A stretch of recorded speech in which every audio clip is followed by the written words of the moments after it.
And we're back. It's another Neville and Chill with friends. Hello, Shweta. Hi, Josiah.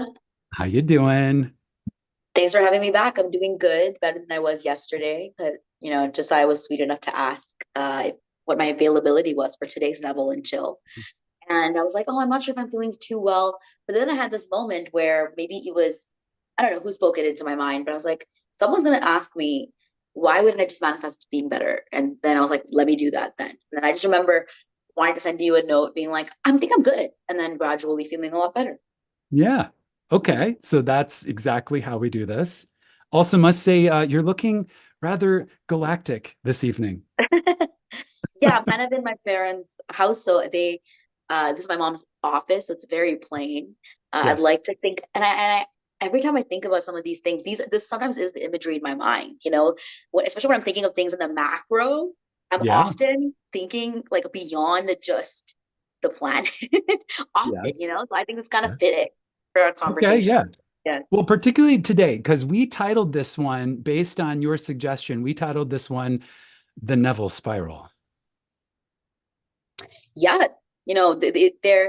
there's this experience that we have as of time as being cyclical, and a lot of the mystics and spiritual teachers will tell you how cyclical and spherical life is, I guess. And Neville really expounded upon that in a way, and it's a metaphor and an explanation that can really help you when you feel like you're facing pitfall, especially like if you're Mhm. facing some interesting aspects of your journey or themes in your journey, the metaphor of a spiral can help you understand why that might be happening. But I don't want to jump into Yeah, yeah, deep. yeah. No, we're gonna give it a minute here because we got to give everybody time to connect also. Otherwise, we're gonna get chat messages. Oh, what I miss.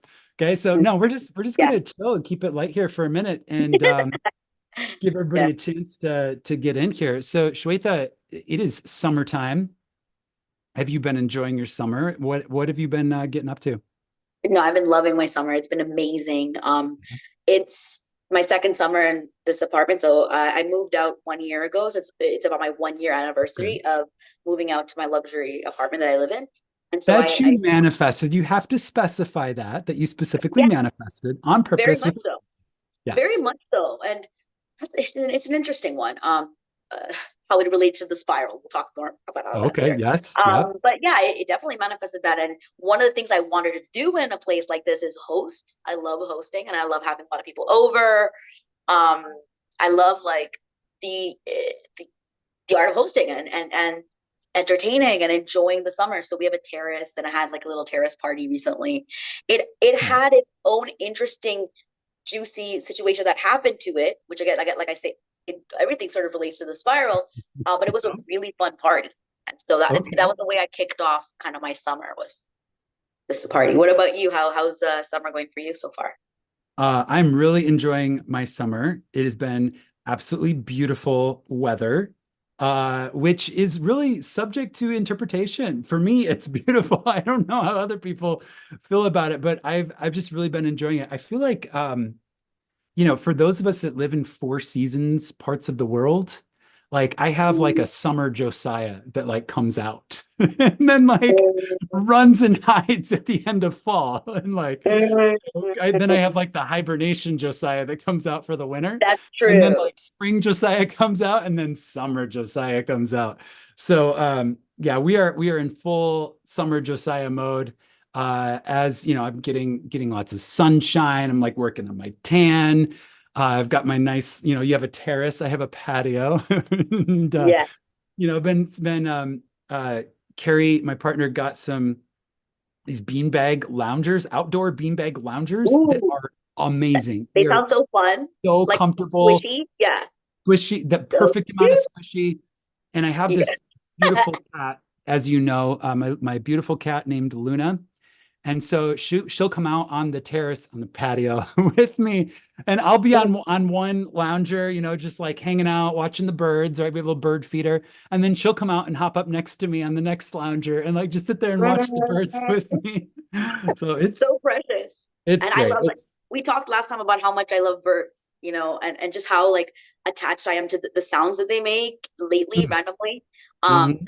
Yeah, I love bird watching as well. But to me, that kind of scene that is just so precious and so sweet. Reminds me of sunbathing with my dogs who love a sunspot. Yeah, it's so funny to see them like run around trying to find a sunspot Oh and yeah. light up. Good Oh yeah. times, good times. Definitely. Yeah. No, it is a very, very good life. And I'm incredibly grateful. Uh Mm. we're gonna talk. Like it seems like we've got some people joining us here. Hello, everyone who's joining us on the live stream. I see we have several people in the chat. If you are watching, just go ahead and type in something on the chat. Let us know so that we can greet you. I see we have Stasio. Welcome back, Stasio. I remember you from last time. We have Joseph. Hello, Joseph. Channel member Oksana. Good evening, Oksana.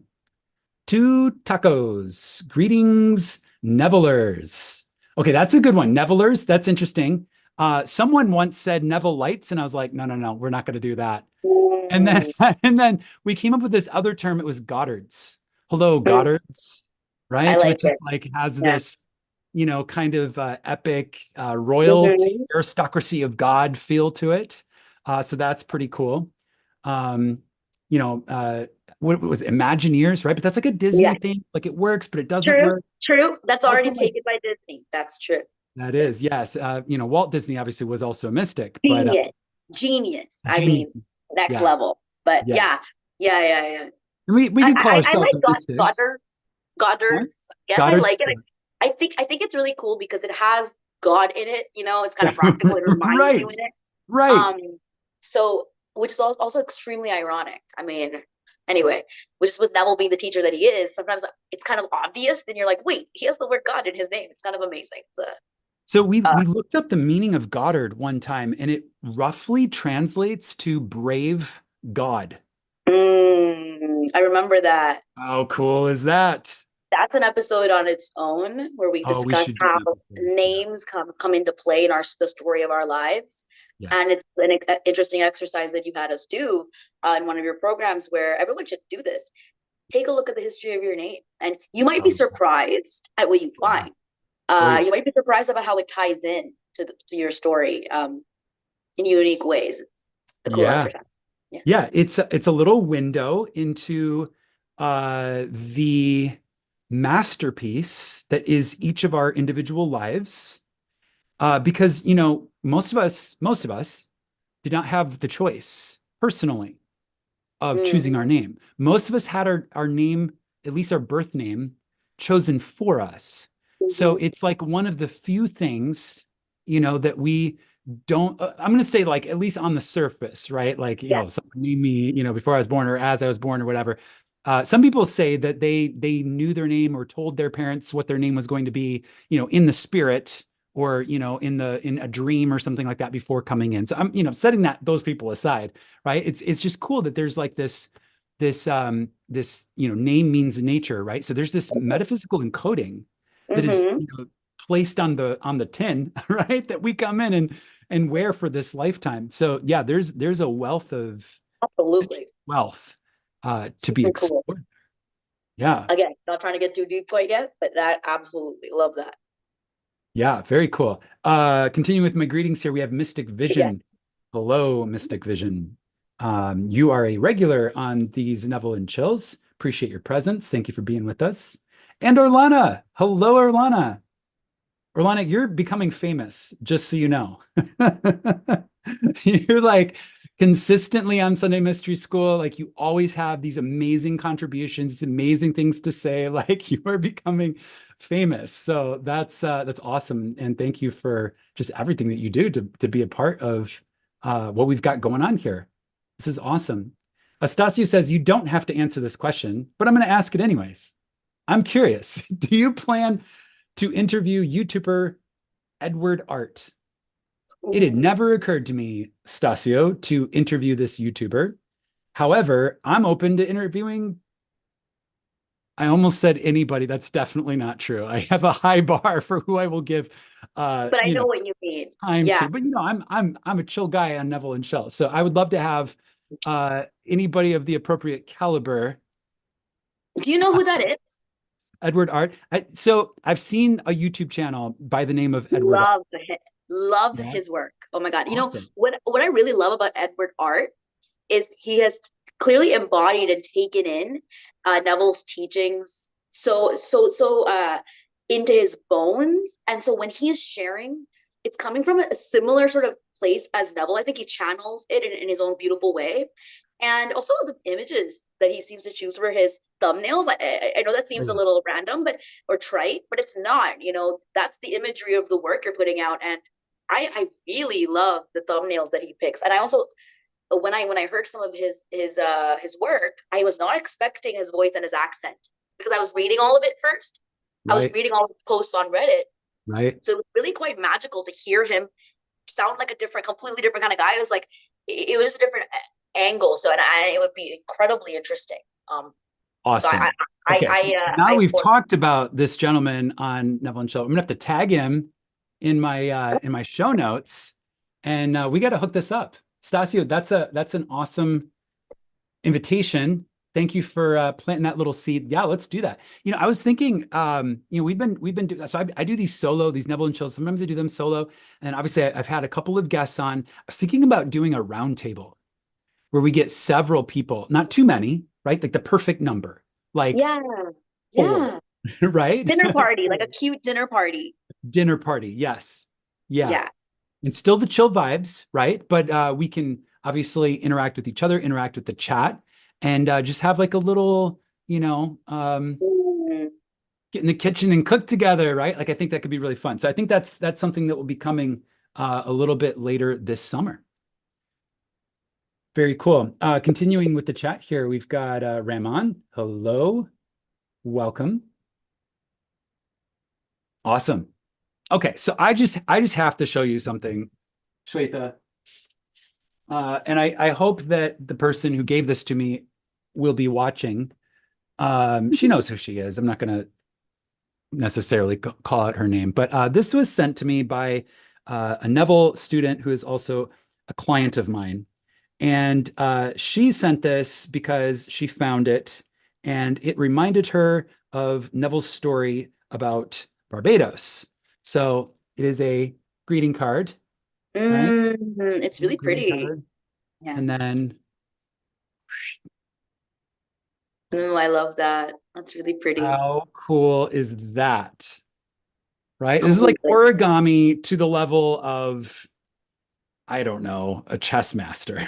This No, is that's adorable. That's very adorable. cool. Yeah. So, I just thought that was like such a lovely gift. And she just like Aww. nice little note with it and also some snacks, which is awesome. Mm, Like anybody want to send me a care package of snacks? Yes. that's So I amazing. set this on my desk to remind me that I am in Barbados all the time. I live in Mm. Barbados.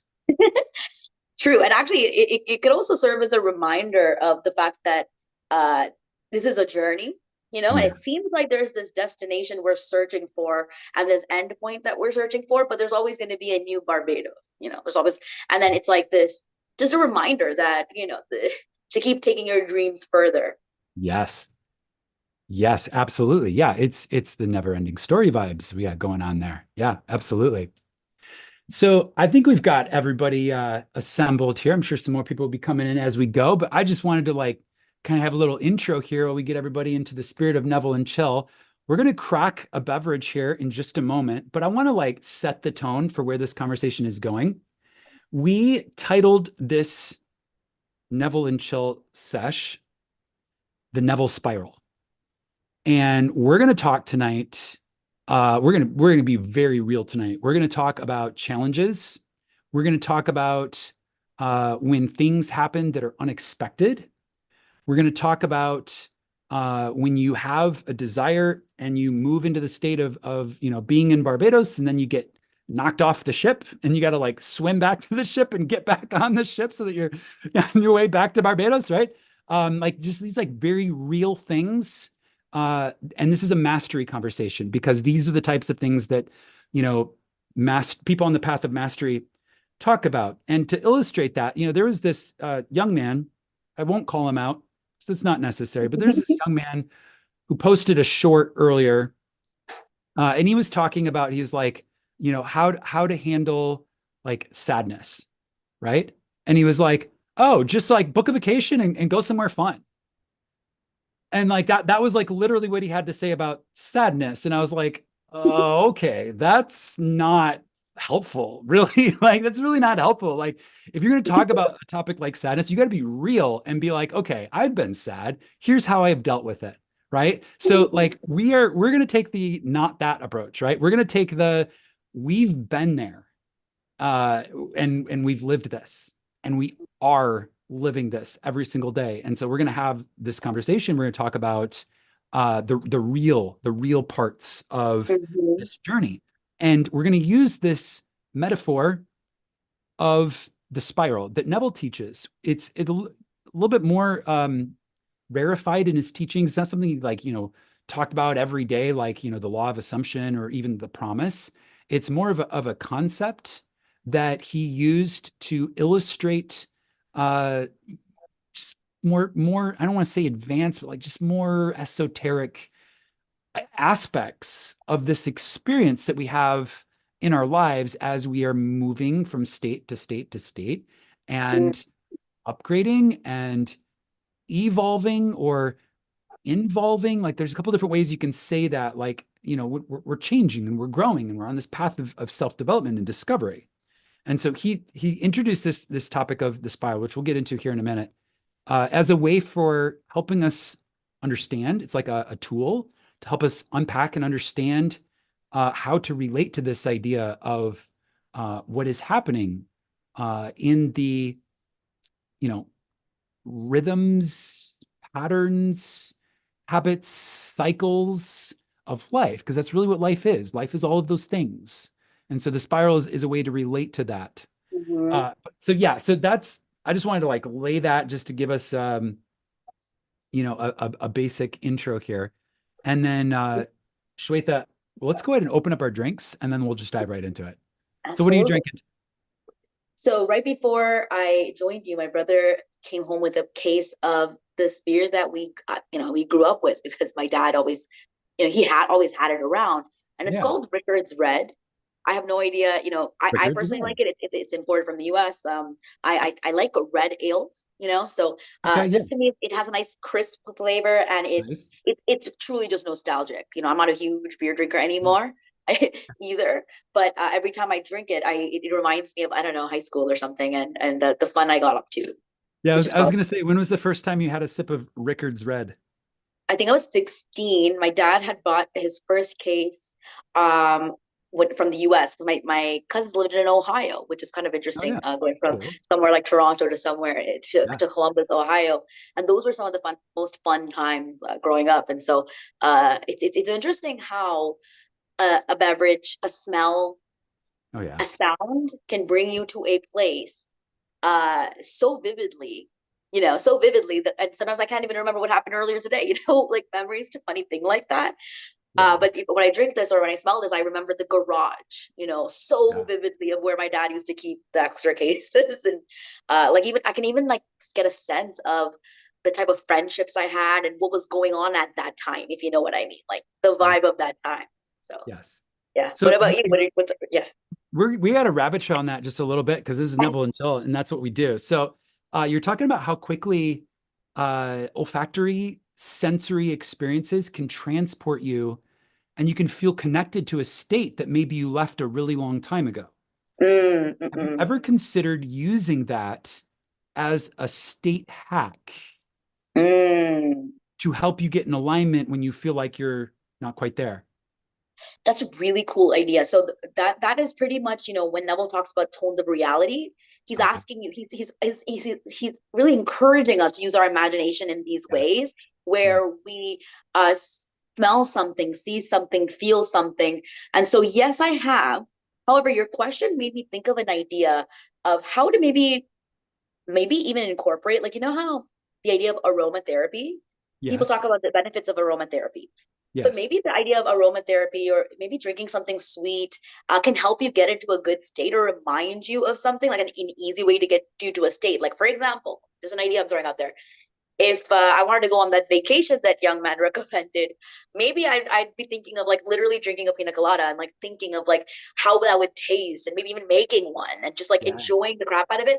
And then when I'm closing my eyes, I would imagine that I'm on the beach, which might be something I do. So you know what? He planted an interesting seed for me. Yes. Yeah, it's interesting, right? Yeah, totally. So my last guest, who's been on a couple of times, Frank, shout out to Frank if you're with us. Uh Frank shared just kind of randomly this product that he's found. It's called Boomstick. Have you Hmm. heard of this? Boomstick? I want to make sure I'm saying the right thing. It would be very, very weird if it wasn't. Uh, Boomstick scent. Boomstick. Boomstick.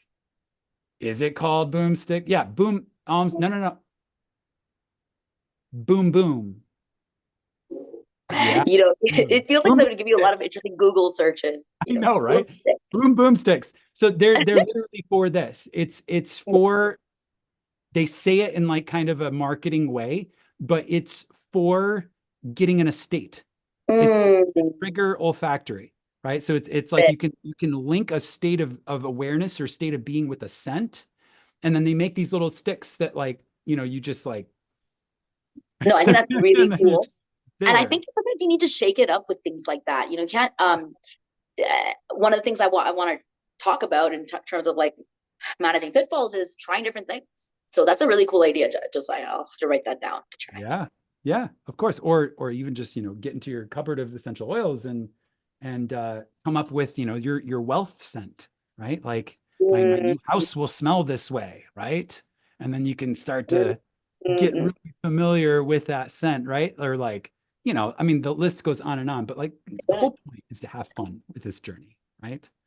So we've got some really interesting comments coming through in the chat, but before I get to those, tonight I am trying a different brand of the prebiotic soda that I've been the poppies, right? I've shared Mm, several of those in the live stream and I love them. mm.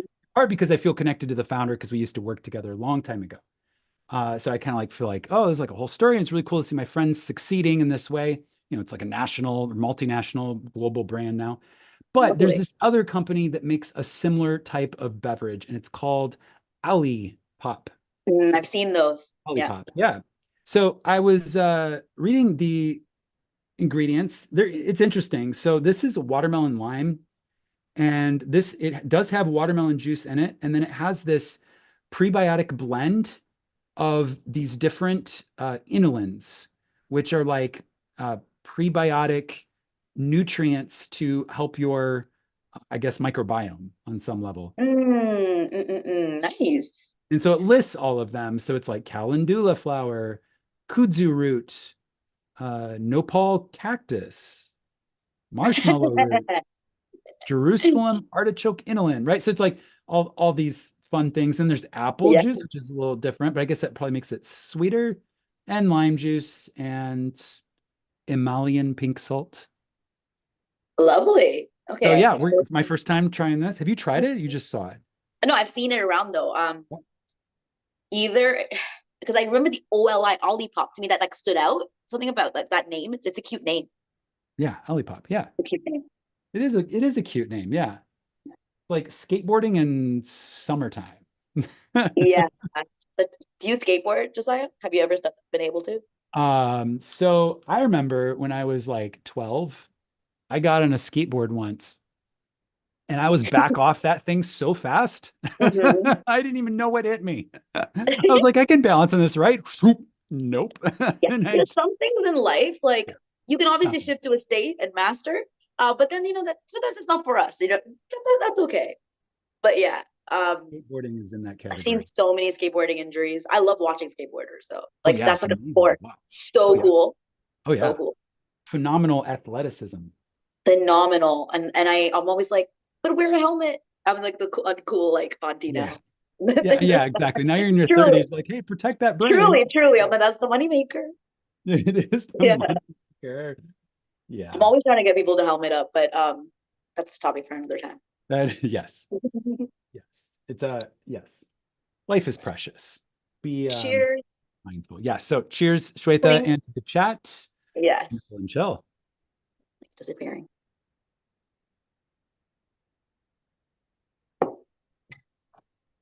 Okay. We're going to get into this spiral, but I can't leave this chat message alone. And you'll see why when I read it. I experienced the promise Neville talks about, but it was nothing like what he said would happen. It was totally different. He left me Mm, confused. To okay. which, yeah. So, actually, let's just leave it there. And then there's a bunch of conversation about that. But what do you have to say about Yeah. that? So in my exploration of this topic, something that I came across was the Hindu concept of a Kundalini awakening. Yeah. Yep. And what I saw was that there was parallels to the idea of Kundalini awakening as explored by Hindu mystics and also then Western mystics too that started getting into this, like Carl Jung and other people like that. There is this experience that you can have as you are awakening. The physical hardware of the body can't is trying to keep up with your expanding level of awareness. Yeah. And there's many ways you can really invoke that Kundalini awakening experience. There's many ways you can do it. You can do it through drugs. You could do it sloppily. You could do it like, from what I've read, brutishly. You can do it gracefully. You can do it in a step by step. And there's been a ton of people that have invoked that experience, that physical, metaphysical kind of body and more experience that they weren't ready for it. Either they, try to hack it through drugs or through extreme transcendental meditation and going somewhere that they hadn't been prepared for, or like, plant medicine and things like that, which totally fair. I understand that, but I think what you that brought up for me is Kundalini awakening can happen. It can be kind of messy, and sometimes awakening can be really brutal on the body and give us this experience of trauma. Now, I'm not suggesting that's what that happened with that commenter. I would be very curious to learn more, but I've seen that happen time and time again, and I've read that a lot in books that people were in pain, people became disassociated, and it took some time. But I think you can always get back to my belief. You can always get back to a level of promise. That's one thing I wanted to say. Sorry, but the second thing I want to say is um, Neville talked about these images. So he talked about like David and all these images when he Yes. experienced the promise. And he, I think, made an interesting assumption because it was so biblically bound, right? His schooling was so biblically bound that he saw all these visions and they were really aligned to the metaphors of the Bible. And I think he made an assumption in his books where everybody would get these same visions. What I've seen is people get all kinds of symbolic visions. Sometimes they're aligned to the biblical perspective and to how Neville taught, but sometimes they're not. They can be like Hindu kind of like images. And I'm just giving it sort of a rough example. But yeah, that's what came up for me, that there's a lot of ways one can experience the promise. And I think it's aligned with the concept of the Kundalini awakening. Yes. Yeah, absolutely. That's a great illumination there. I'm on the same page. It is an individual thing, right? So we per Neville and all enlightened mystics, we tend towards greater and greater individualization. Like we're not becoming more like everything else. We're becoming more unique and individual and personalized as a soul through our experiences that we're having in incarnations. And so these awakening events, of which many of which I've also experienced, happen in ways that are uniquely meaningful to us. Mm-hmm. And so for me, like uh I've had a couple of the events that because there's a whole list of them, right? And in fact, I think Carrie went through and made a document where Mm. she pulled like the list and the order and the amount of time in between them, because Neville Neville verified what the scriptures wrote, like even in terms of the amount of time between the experiences, Wow. to Yeah. try to add some level of like science That's to pretty this process cool. of Kundalini awakening. Mm-mm. So there's a timeline for it, right? So it's like, to say you've experienced a promise, it's like, okay, well, we know that the promise is the revelation of God in man, Mm-hmm. and that promise is revealed according to the drama that is uh, written down, recorded in the scriptures. It's revealed through a series of events.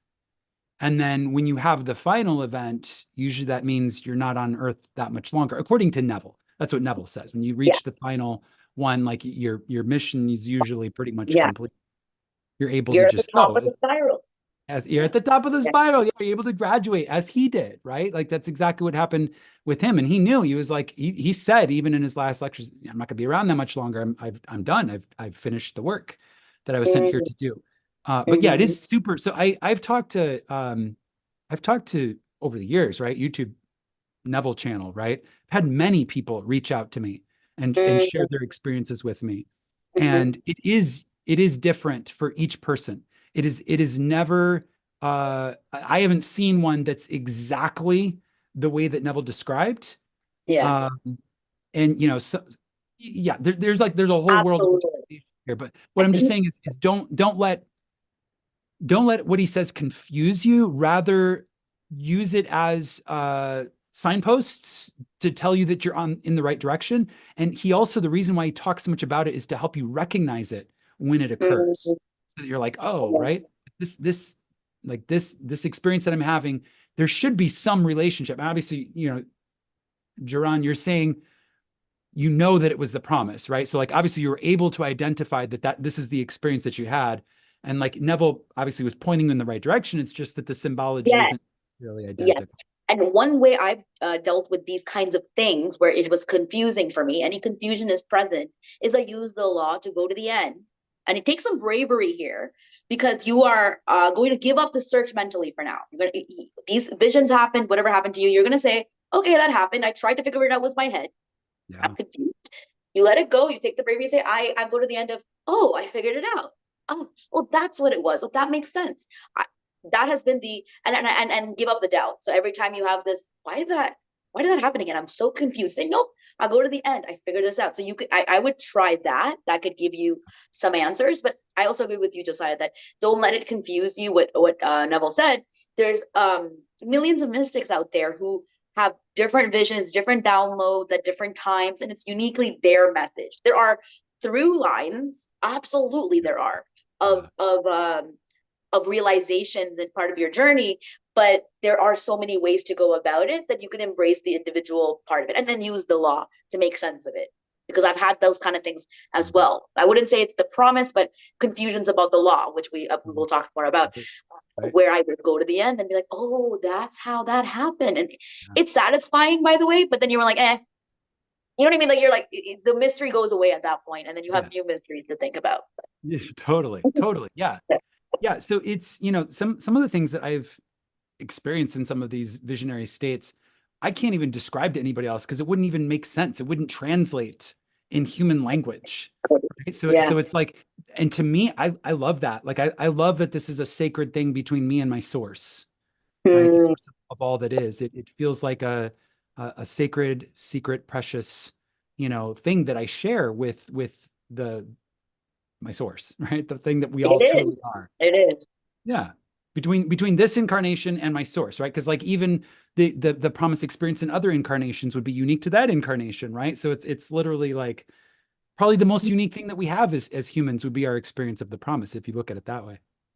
That is true. I think one way in which I've become comfortable with that is, I guess there's two ways. One is I used to have this time in my life where I wrote down all my dreams when I woke up, and Yeah. that made it so that I remembered my dreams. And Oh what would yeah. happen is I would become a little more lucid in those dreams, not for very long, but because I had that awareness and like I was like bringing the dream into my real life, I Yeah. had this awareness in the dream that I was dreaming, and I would be a little lucid, and then I would get wisdom from how I was creating those images. How am I creating this image right now? That's so crazy in the dream. And then when I Yes. woke up and wrote that down, I would be able to see the way those patterns happen in my real life as well. So Yes. that like in the same way that I was generating those images and generating those realities in my lucid dream, I could see that connection in my real life as well. And I think that that can be a very useful takeaway. And also just in general, having a journal to write down your experiences, manifestations, I cannot recommend that enough. Oh yeah. If you are a Neville student, and you need to be having a notebook, and if you're using your imagination and you're making trying to make effects in the world, write it down. That is the single, maybe the biggest tip I could give anyone, because that's how you see how far you come up the spiral. That's how you see Totally. the pattern. Sometimes you can miss Yeah. them if you're only looking at it from memory, Document you know? the Yeah. journey. It's so important. It is Yeah. critically important for the reason, for exactly what you said, documenting the journey, documenting how far you've come on the spiral. And then just this, there's power in writing things. There's power in the self-reflection. It makes you more aware. And it's also this energy of like, oh, I'm taking the time to write this down. And that's part of how I convey to my subconscious mind that I'm serious in a Mm, about this journey, right? Like this is mm, something that I'm actually doing. It's not just a whim, right? Like I'm mm. serious about this. Yeah. Absolutely. And then you'll start to see themes and patterns, which like especially if you just wake up and you write a couple of notes about your dreams, you'll start Yeah. finding you'll remember more from the dream, right? In that Yes. same way, when you write down more of like let's say you wrote an imaginal act and you imagine it while you're writing it down, you make more connections, you remember most of those connections, and that becomes knowledge that no one can take away from you, which is a really important thing, because Yes. some people will tell you, oh, once you awaken you can never forget. That has not been my experience. Maybe that's true for some people because people say it, so I assume it can be true for some people, but for me I find that I could go down a life spiral, and it can happen where I forget my power. And you know what will happen? Sometimes I will forget like those memories will have been hidden from my brain, you know. Mhm. So if I a notebook is a very important tool for me personally, and especially because I feel like I'm a person who goes up and down that spiral. There might be people that go steadily up. I think there's a lot of people like that, probably, you know, slow and steady, maybe up that spiral of life. But if you are the kind of person where there's lots of ups and downs, where you know you win big and then you lose big, I think to get a handle on that, the spiral metaphor is helpful. First thing is to get that journal. So I'm actually curious from the chat if most of you journal or use a notebook in any way when it comes to this stuff. Okay, so Do that's a question for the chat. Just Yeah. just to take like a little bit of a poll. Actually, can I create a actual poll here? I can. Let's do this. Oh, good. Okay, we're going next level here. Do you use a journal or written record in your manifesting journey? Yes or no? Start poll. Yeah. Yeah. Okay. Yeah, so we're gonna poll the chat. There we go. The poll is up. I'm just gonna skim these comments here. No one has the same experience because there is no limit. It comes in a perfect way for you. Our experiences are tailored to our own uniqueness and our own paths. Um,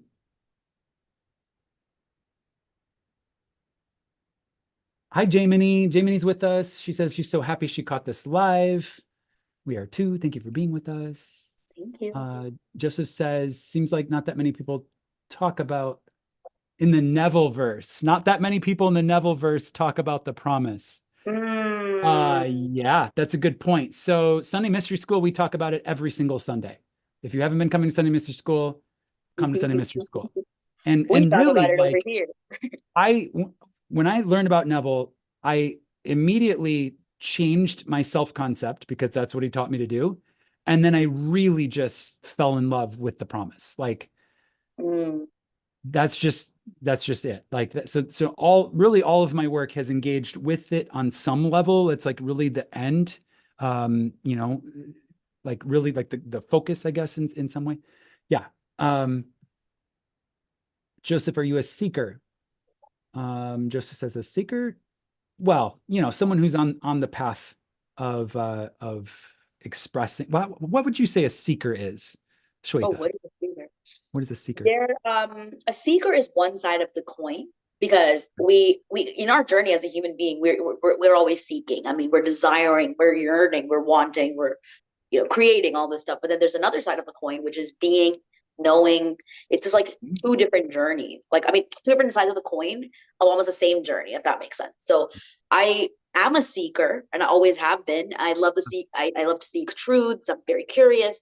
But then Yeah. there needs to be a part of my journey where I just am, and I know, and I don't seek to seek anymore. I know enough. I am enough, and I've done enough. So I think that's like two aspects of being human or something. That was I knew you would have the perfect way to expand that. So it's like, yeah, you seekers, I think that's a common term, but really we're also finders, right? We're finders. Stop looking for something once you find it, right? So we just go to the end where we stop looking. But at the same time, like all of us are on this journey, right? So there's this balance of And it's that. kind of fun. Like the seeking is fun. Think of hide and seek, or like in general, it's fun, and then you find it. But I think a lot of us can be stuck in the seeking spot, which is why I wanted to make that.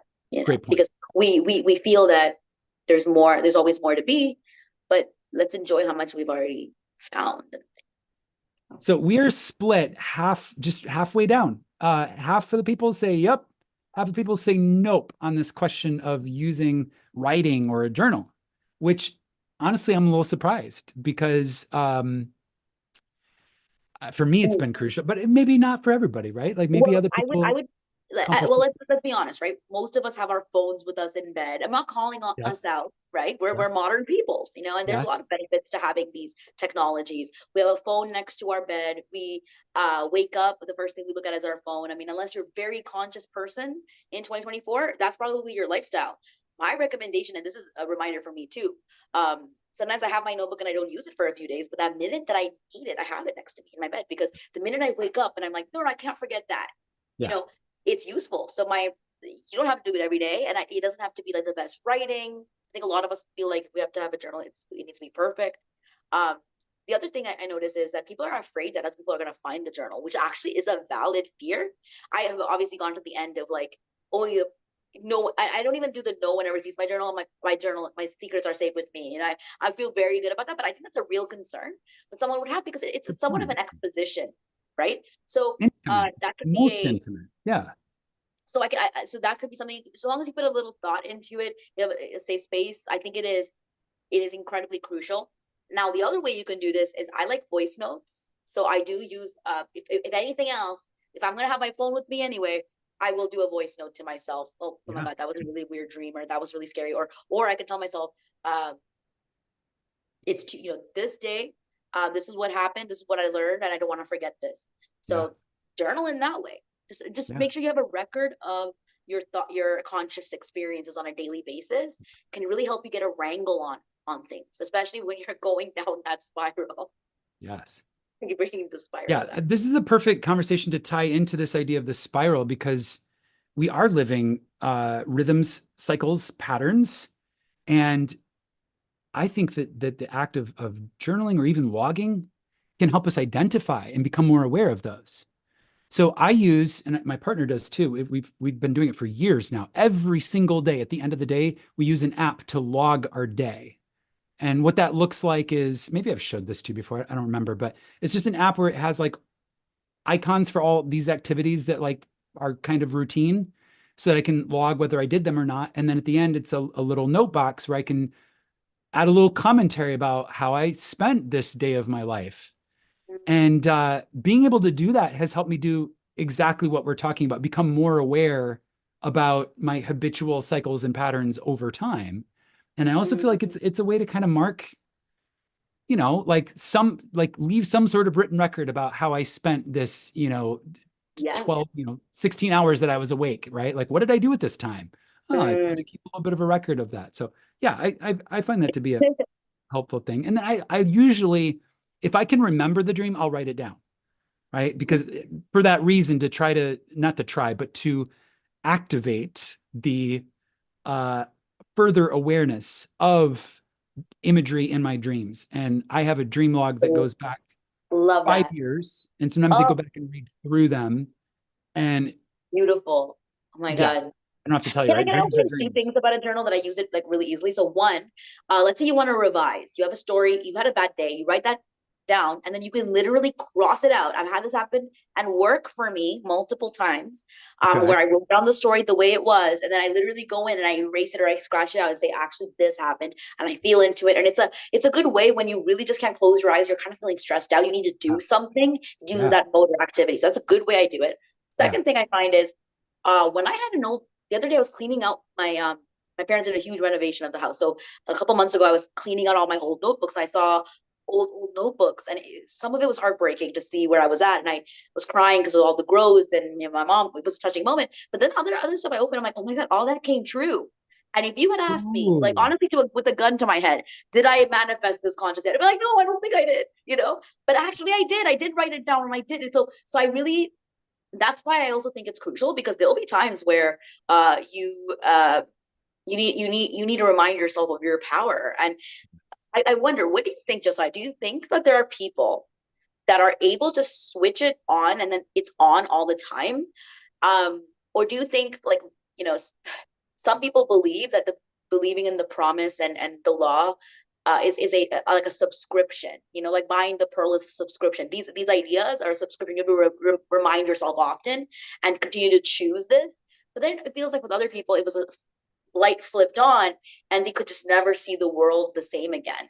I I'm curious if you think if there's like two different type of people, or if you what you've noticed being in this space. So I think my perception of this is that for most people, and I'm saying like 99.99 probably, uh, being in the state of the wish fulfilled and like Mm, just straight up expressing mastery is a practice, meaning that every single day, you know, you get up and you do it again, right? You recenter yourself, you refocus yourself. Like I have a routine that I do every single morning where I put myself back inside my quantum bubble. Not that I ever left, but like I remind myself of my quantum bubble. I remind myself that I'm, you know, spirit being a human, and I walk through this process of like anchoring and grounding my energy and becoming, you know, very aware, so that I'm not just like mindlessly doing anything. But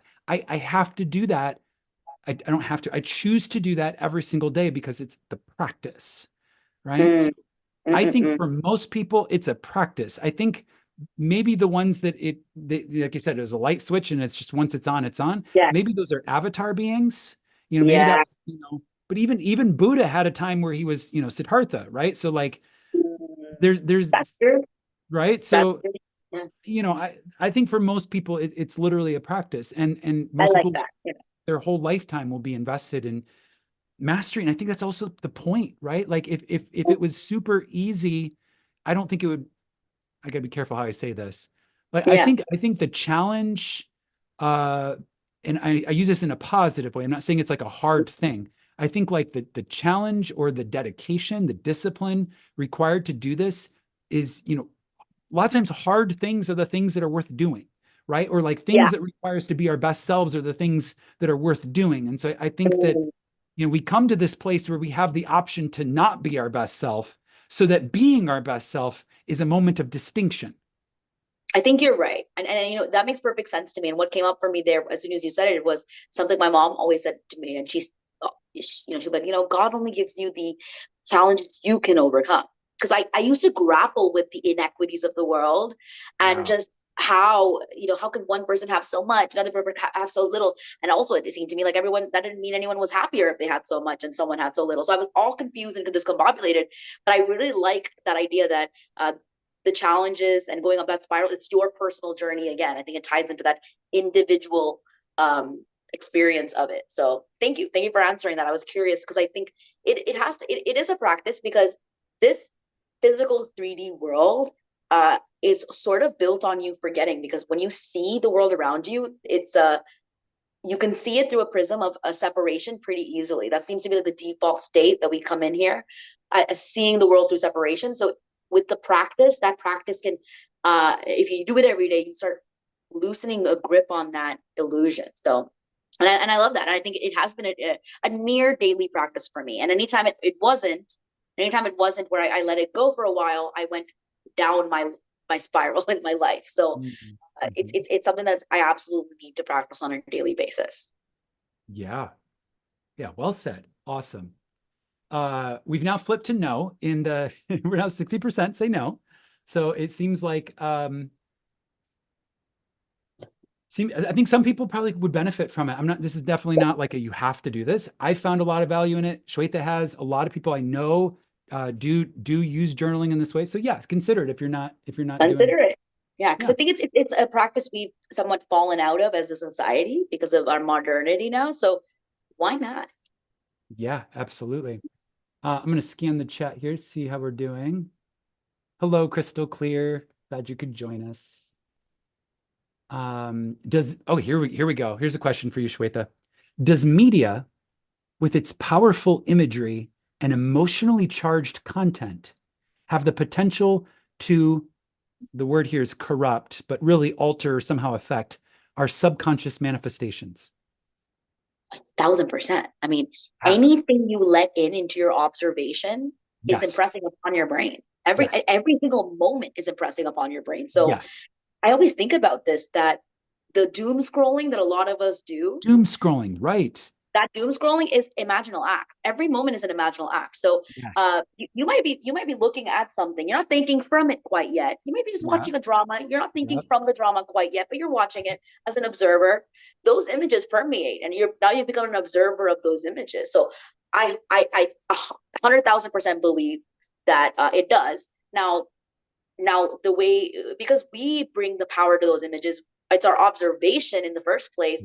We can go and prune the vine. Yep. We can watch a movie and just remind ourselves it's just a movie. There's many ways we can you can watch news and remind yourself this is just an illusory experience. You have to find a way to detach, because I actually believe that is a big reason probably why the spiral upwards is it can feel slow, is if you're allowing the imagery of the world and your, to be honest, your previous manifestations, the previous expressions of your previous state rule. Because if you're imagining for, let's say, 5 minutes out of a day, that is not the, let's say, dominant state. You're observing all these other things. So it sounds like you're on the same page as me. So what do you think? So I absolutely 100,000%, as you said. I look at this as our minds are gardens. Okay. So we have this beautiful, fertile soil, and we plant the seeds of the most beautiful things that we can imagine. And then we go and we find this emotionally charged content with powerful imagery. And that's like taking a whole basket of weeds and seeds for weeds and just throwing it all over our beautiful garden with this pristine, gorgeous, very fertile soil, right? And so then, like, now we have to go and try to like prune, like, vine, like you said, or like weed, all these things. So yeah, our minds are very ripe and fertile. Neville talked about this. He said, don't don't read the news.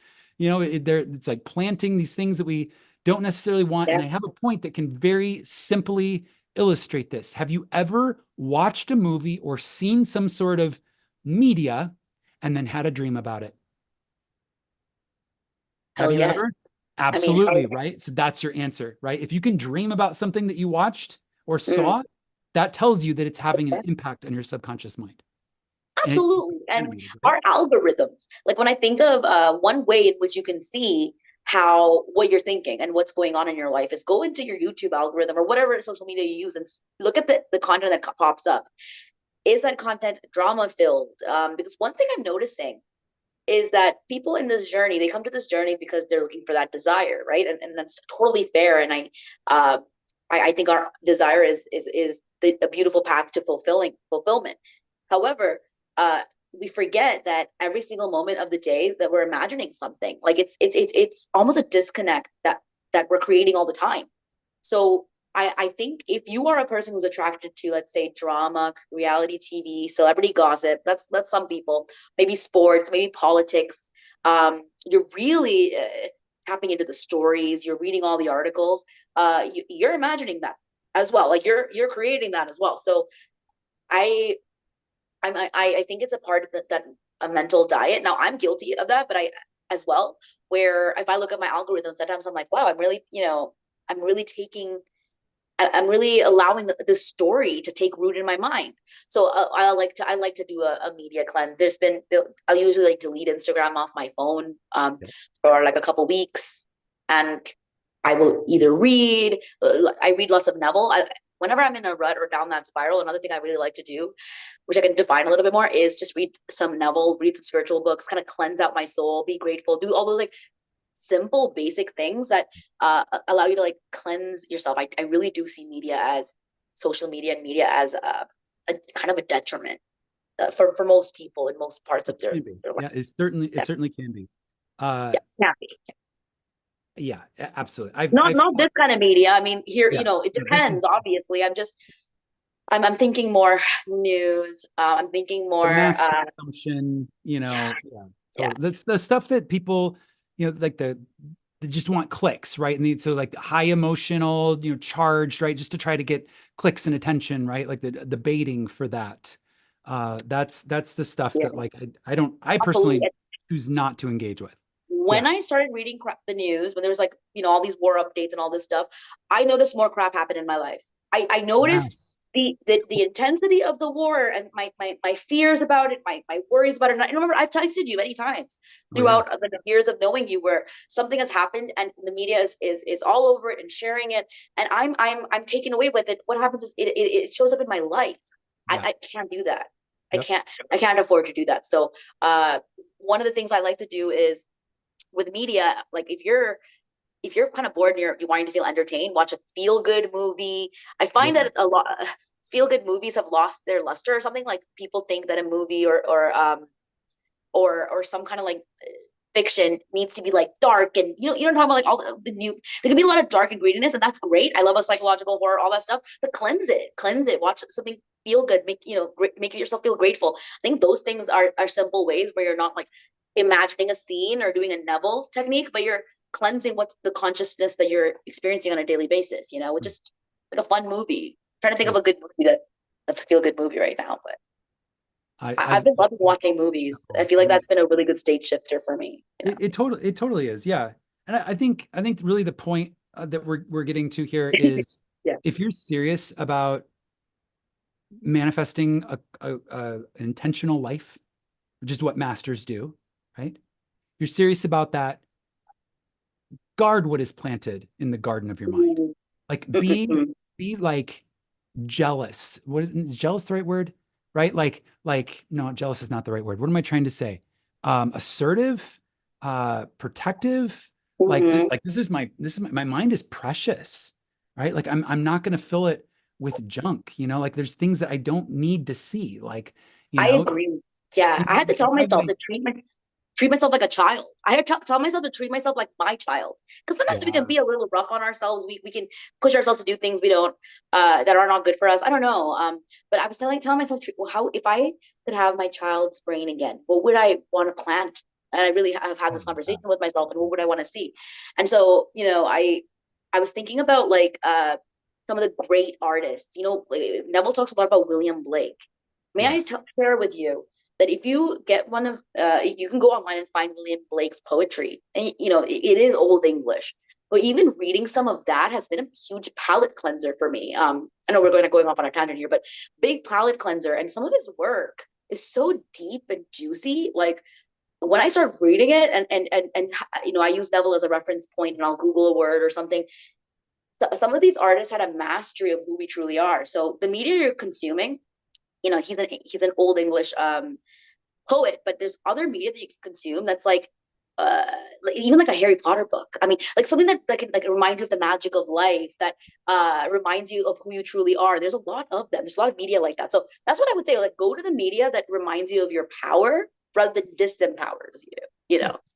Yeah. Come to Sunday Mystery School. We've got Well, the very ripe, nutritious, beautiful meal for your mental diet to consume. Yeah, such an important and very practical conversation also. Um, yeah, I have a mentor that I've been learning with and studying under in my craft that I do on a regular basis. And I'm with another group of students, with this man, and this man is incredibly skilled and masterful at what he does.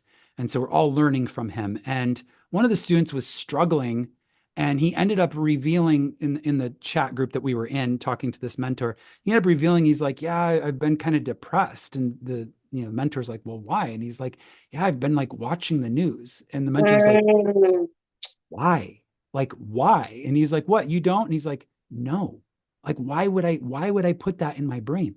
And I know some people would be like, oh, that's insensitive to human suffering. But here's the bottom line, okay? Like planting those seeds in our mind is like, think about what that is. Like, that's literally creating more, right? So the best thing that we can do is to focus on creating what we do want in the world. That's literally the Oh my God. Yeah. power, right? So Yeah. like it just to hear him, someone that is not a Neville person per se, but a master of his craft, just like his response at like, why? Yes. Why would you Yes. do that? And Right? that is true.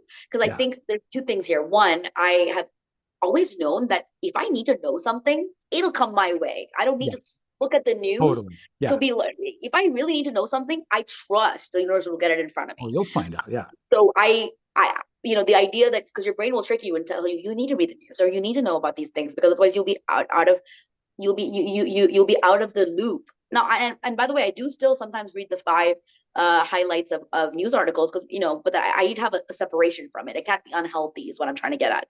So Yeah. that's one thing. The life will tell you, if you need to know something, that's for sure.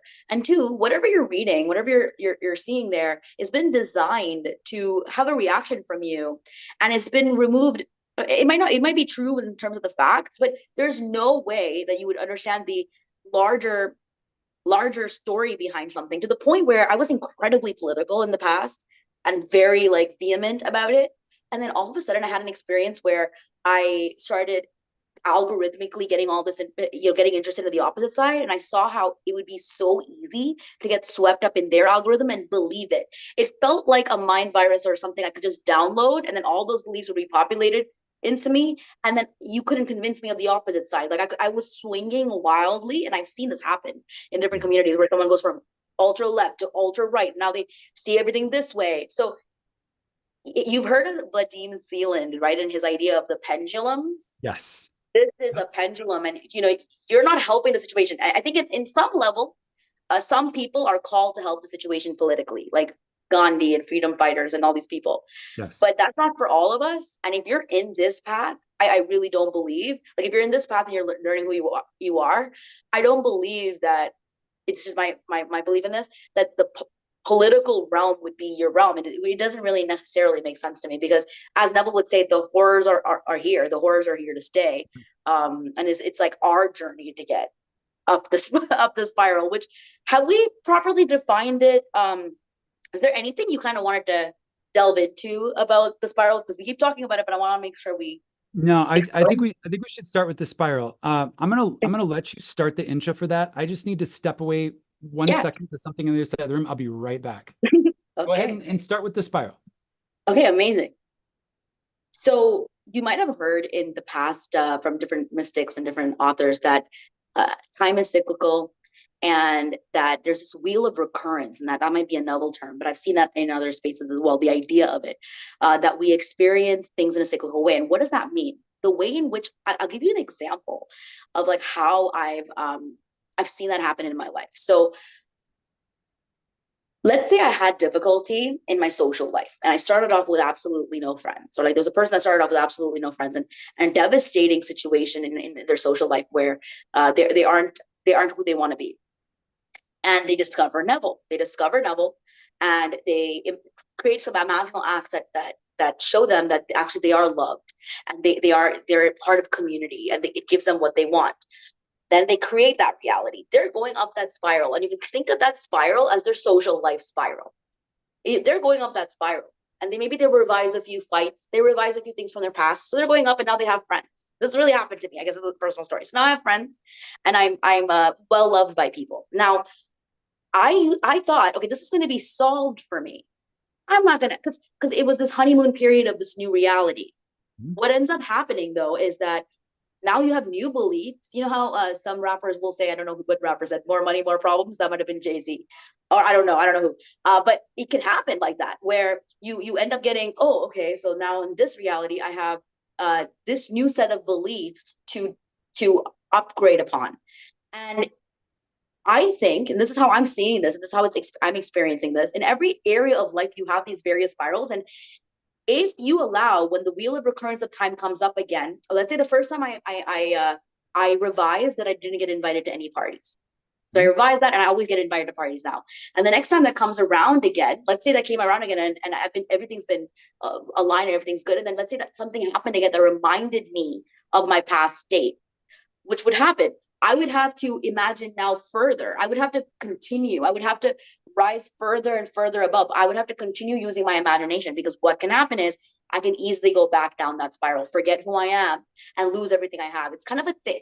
It feels like a spiral. That's why I think I'm so attached to that metaphor, because it feels like, and maybe that's why people say, oh, she's spiraling out of control, or oh, it's an interesting term, because I would have a cyclical experience with it. Like, let's say I would imagine some good things, and good things would come my way, but then I would have a reminder of either a past state or an upgraded problem in that same area. And it was an invitation to continue upwards. And it was this like experience. And in some areas of life, I'm at the top of that, I'm close to being at the top, where that is not an issue anymore. I know who I am in this area. I never have to imagine in this area, because it worked out for me. And you might be able to think about this in that way. Maybe in some areas of your life, it's just not an issue. I'm talking about friendships. Maybe it's just not been an issue. So you don't have that upward, downward spiral experience anymore, because you know who you are. You know you're loved. It's just not an issue in your life. And that's a beautiful place to be.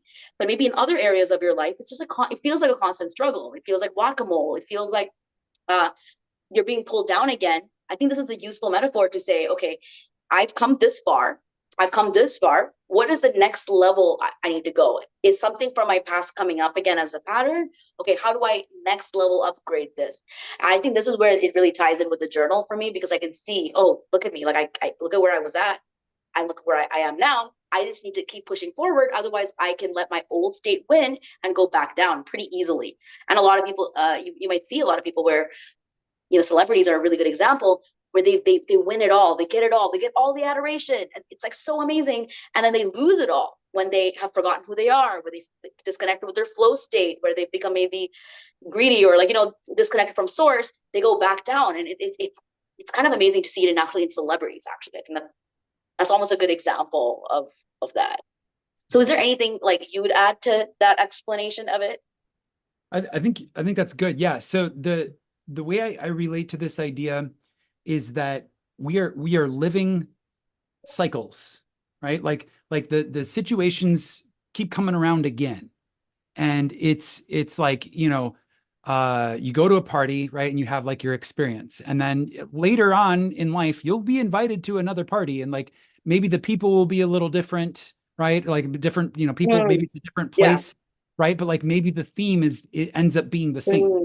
Right. So let's change the metaphor here a little bit. You ever heard people say like, I just feel like I'm dating the same guy or girl like over and over again. Their name changes, they look different, they have a different life story, but it just ends up being essentially the same person. Like, why am I stuck in this cycle? Right. So it's like, okay, you understand that you're on a spiral, and right now you're just stagnant, going around like a like a record, right? So you got to make that upgrade, meaning you got to be like, okay, I'm going to change my concept, I'm going to change my imaginal picture, right? And then you pop up a level on that spiral, right? And then again, like now you're dating a new person, right? And then it's like it's these little upgrades that like each time the pattern comes back around again, you are now a different person. If you're on this path, right? Because you're evolving daily. If you're on this path every day, you're becoming you're upgrading, becoming 1%, at least 1%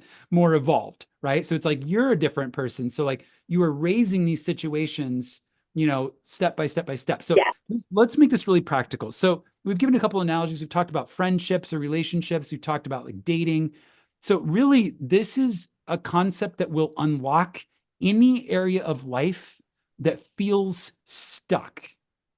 Right. So we have all these houses of life, right? So like maybe it's finances. Maybe someone that's watching this feels stuck in a story about finances. Maybe it's, career, right? Or maybe it's, their business, right? Something that they're trying to do, or maybe it's, school, right? Like any area, any house of life, like anything that you're trying to do, if the story feels stagnant in some way, this is how you can unlock that.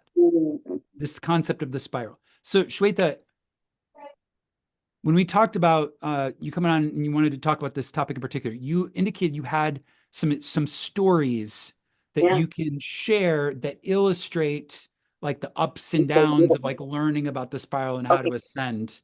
I want to talk to you about that. So this is a story, and okay, let me tell you the story. So like I said earlier, I love hosting parties. And if I'm going to be honest with you, I think throughout my whole life, that's really what I'm meant to be. I'm meant to be a hostess. I'm meant to be an entertainer. Like that's like Right. my true self. That's when I feel most at flow. That's when I feel happiest.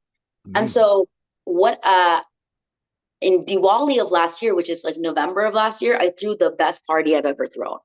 Everyone is still raving about it. Okay. Everyone is still raving about it, telling me how much fun it was, how it was perfect in every way. And it really was. The food, the people, the clothes we wore, everything that we could go right went right. I'm thinking I'm at the top of the spiral. Look at me, as someone who was bullied my whole life, who had the same reaction in 4 continents. I mean, like literally the same reaction from people. I mean, Mm. of feeling rejected in 4 continents. I mean, I had this life story of being rejected. Look at me. I'm having huge parties at my luxury apartment with people that adore me, love me, and I could do no wrong.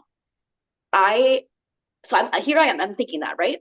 And then I have another party, and for some reason, I started thinking maybe that was too good to be true. That's me slipping down the spiral. Ah, That's the me slipping down the spiral. thoughts. Because I think, oh, you know what? Because I thought I did it. I thought I was steady at that top of the spiral, but Ah, I was still new to this reality, to be honest. And I okay. slipped it too soon. So what happened is I allowed a lot of thoughts between November of the last year where I had this beautiful party, and I had another party, which was my birthday. And so on my birthday, but that was in March. So it's November to March. And I've had other get togethers that went well, but I had these seeds planted, specific seeds, where I was inviting this new group of guys to my party. They're like DJs. And I was thinking it would be cool to do like a new group of friends that not everyone knows, and it might be a good mixer. Doubts start to creep up. I might, these guys are supposed to, like, they're kind of cool guys, is it going to work? Doubts started to creep up. I had this feeling that I started thinking about how my friends might, react in certain ways. I did not revise this. I did not affirm to myself, this is going to be the best party ever. I didn't do that because I was a little lazy. I was a little sloppy. I wasn't being aware of my thoughts. So then I have a party on my birthday. Oh my God. And I will say though that the night before I did an Instagram story where I said, I want to have a party tomorrow. It's going to be the best party ever. So I did say that a few times to myself. It's going to be the best party. I'm so excited. It's going to be the best party. The next day when people showed up, all of my fears came true. Like it was incredibly awkward. It was weird. Like weird things happened. It was a lot of weird little things happened. However, the next day people still said it was so much fun. Like we had a great time. So what was interesting was I knew it would be a fun party. This is a weird story, but these things matter after a while, especially for manifesting them, right? Like if you really, this is really important to you, it really matters. So I, I let that go. I didn't revise it again. Then I have another party. The recent one I just told you about, the summer, kind of like a summer solstice kind of pride party. I had that. Yeah. Oh my God, it was horrible. Like authority came and tried to break it down. Um, Things went wrong in every way you could think of. Like in the same way that everything went completely right in my November party, it kind of like flipped on its head and things went really wrong. And I put a lot of importance on this, so it was so high intensity. Still, everyone. I remember in the moment, like having a moment where it was like really a bad part of the party, and I remember thinking, calm down. Everyone's still gonna tell me it was really fun. I can make this work, and I saved it. So I used my moment of like, nope, everything's gonna be just fine. Took a minute in the bathroom, like got myself together, and then everything worked out and it was fine. But I see that as an example of like I want to be a hostess with the mostest. That's a big part of my personality. I really like that part of me. It's something I look forward to for months when I'm setting something up. It's a big part of me. And if that's important, then I need to revise my thoughts because those are previews. Those little thoughts were previews for what I was could create in that party. But Thoughts I and was lazy. previews. Yeah, I was a little lazy because it's because when I say lazy, I mean sometimes this can feel this is work. That's the other thing I want to bring up that Neville talked about how this can be harder than plowing the fields. People think when they are new to this that oh, thoughts create reality. That's so easy. That's inner work. That is sometimes grueling. You go in and you have to shift yourself. You have to shift those things that really hurt you in the past and let them go and forgive and do all this inner work. So I was being a little lazy and not wanting to do that, and I got smacked in the face with an embarrassing moment. It was very embarrassing in every way. Like, when it's like right in front of the people you don't want it to happen. You don't want it to happen. And I still saved it. And this isn't like a huge deal at the end of the day. Like life will go on. But sometimes these things are important to you. And this is a good example. I also have a similar one at work where I used to have this pattern where every time at work, what would happen is something really bad would happen, and I would have to like quit this job or get let go and then go to the next job. And it would always happen 1 year, like in 1 year. So 1 year would happen. And then right around that 1 year time, something would happen and I would find another job. It was constantly happening. That same exact pattern was constantly happening. And then I manifested getting the job that I have now. Like clearly, like it was exactly what I wanted, the hourly rate that I wanted, the location. It was the best manifestation ever. But then I found myself 4 years later, the same thing happening. Like everything, people were like the same kind of feelings from what used to happen on a yearly basis. This time in 4 years it happened. And I was like, oh yeah, this is how I used to feel on a yearly basis before. It's come back up again. Now I have to not be lazy. I have to, basically the point is to face that with bravery and own it, upgrade it, and be vigilant. And I really see this as a journey, at least in the beginning and like maybe middle stages of your journey, to be pretty vigilant, because until you're up in that spiral and you've been there for a while, I think it's important to clean up your act and not let any errant doubts that keep coming up, they keep popping up. Those things you should revise, otherwise they can smack you in the face and you can go back down that spiral. So hopefully those were good examples. Let me know anyone else has thoughts in the chat about that, or if you have any thoughts. But I love that quote there. I love it so much. I wrote it in the chat. Thoughts are previews. That's a very simple way to relate to how our thought stream, and especially our persistent thoughts, like the thoughts that keep coming back over and over again, when they're unrebutted, right, or unupgraded, right? If we stay in the cycle of them rather than raising them on the spiral, they literally translate to the movie that will take place in our 3D reality. And so again, this idea of the spiral unlocks any area of our life that we feel like is stuck or stagnant or needs upgraded. This is a tool for looking at that. So it's like, what is the cycle of my thoughts? yeah, Right? What are the habitual and patterned, the ones that happen over and over again, right? What are those? What is that conversation, that mental inner conversation, talking to yourself, as Neville would say, right? Like, what is that, particularly the habitual ones? And then is that a preview for a movie I want to see? Exactly. And I think of it as themes now, because I used to try to get a thought and be like, how does this thought work? How did I create this? I never thought about this. But the themes I was thinking was fear. I was fear to be embarrassed, or at work I was like, I always felt like I needed an upheaval before I would move to another job. You know what I mean? Like basically, these are patterns that you can get, and you can easily kind of find them when you are doing things like journaling and reflecting and doing inner work. And one way in which I've started doing this, where I've realized where I am in the spiral, is I just ask myself, I calm myself down. I go, what is the word after I am that I'm feeling right now? Like, who am I being right now? So like in that party example or that work example, I'm being the fearful employee or the awkward hostess or whatever the case is. That's really where we want to start there. And then also the other thing is reacting. I can be very reactive. And so if you find that if some trigger comes up, you're reacting thoughtlessly, that's going to bring you down that spiral. If you're reacting thoughtfully, you can go up. That's the upgrade piece. If you're responding, that's probably what it is. Responding rather than reacting. So and you know what I did? I did respond better. So in the beginning, I was kind of having a meltdown because I hadn't improved my thoughts. I could see it happening. I was like, how could this happen? Like it was a bit of a mess. But I took that 5 minutes in the bathroom where I calmed down and I decided to respond to the situation, and it ended up being a lot of fun. And what really happened at the end of it is someone turned to me and said, "Actually, this was a perfect pride party," because it was a pride party for my LGBTQ friends, and they were like, "This is actually a really fun pride party because authority got involved, and that's kind of badass. Like you stood up to authority for us, because the worst thing happened, and someone told on us to security that we were doing something we shouldn't do, and get people getting yelled at. But I stood up for them, and so while I thought this was a disaster, some people thought it was perfect for that reason. So I was kind of like, okay. And then no one had anything but wonderful things to say. A lot of new people met each other, which is what I wanted for the previous party. And there's nothing like introducing for me two groups of people that like each other and like are not friends. Like it just makes me feel, I don't know, like I did something so good in the world. I don't know I what feel it the is. same way. It's one of my favorite things to do. Yeah, absolutely.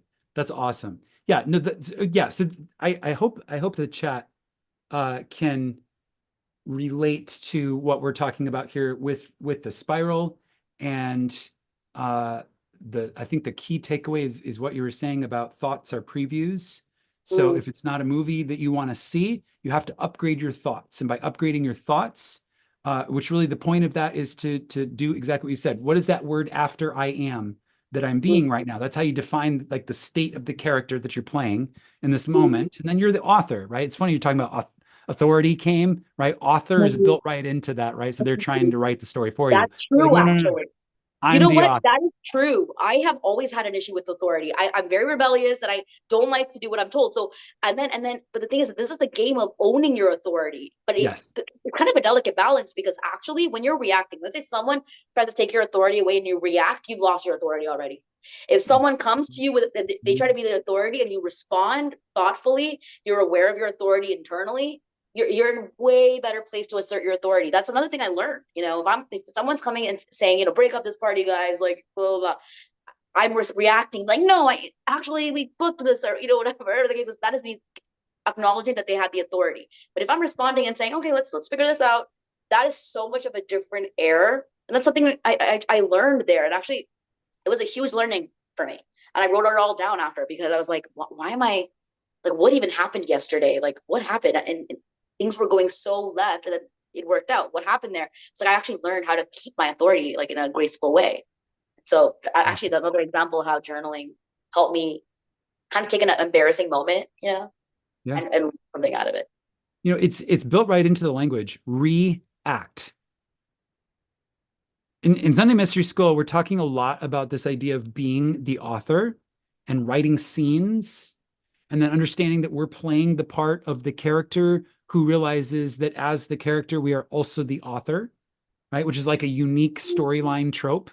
So it's like, this idea of like we're acting out stories, right? Other people are actors acting out parts in our stories.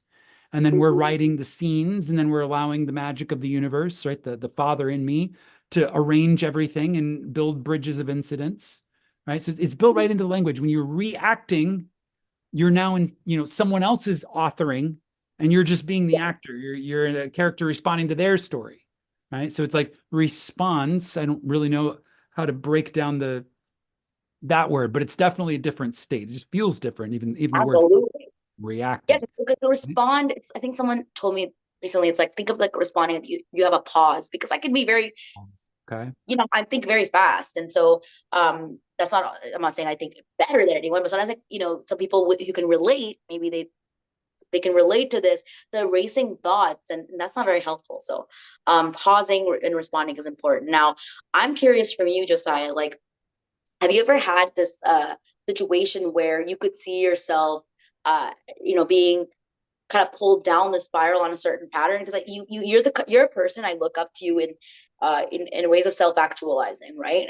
It sometimes appears to many of us that you're at the top of the spiral in many areas, but I'm curious if that's ever happened with you, or if there's anything you could share there from your Oh, perspective. totally. Yeah. It's definitely been a journey. I consider myself blessed, incredibly grateful and appreciative to have come across this concept of the spiral and been able to comprehend it to the point where I've been able to apply it in my life, which I have been able to upgrade a lot of things in my life. I don't know if I'm going to say I'm at the top of the spiral in any particular area, but like at least I understand Yeah. what's going on, and so I'm able to like move things ahead. Um, so there's yeah, I'll share an example. I'm not going to give too much lucid detail here, but I'll at least give enough to be able to tell a story. So there's something that I'm learning to do. It's a craft, and it's in my career house. There's something I'm learning to do. It's a skill, requires basically all of my best traits to be able to do this successfully. And it's really how I apply what I've learned and what I teach to my everyday life. Because if I wasn't challenging myself every single day, I would literally live on easy street. But that's not the kind of life I'm here to live. I'm here to I'm here to sharpen every single day. So I've chosen a craft that I'm learning and I'm practicing, right? And so it challenges me. And it's been a challenge for a while. I've been doing this for well over a year, I think almost 2 years now. And specifically like every single day doing it for about 2 years. And it's been a journey. It's something I've been interested in doing for like more than 20 years now, probably 30 years now. So they have like a long history of like Yeah. relating to this. So yeah, it's important to me. Yeah, exactly. So it's literally one of those things where in order to do this well, I have to be my best self. I have to be my best self. I have to have a disciplined mind. I have to have a disciplined focus. I have to, you know, let go of distractions.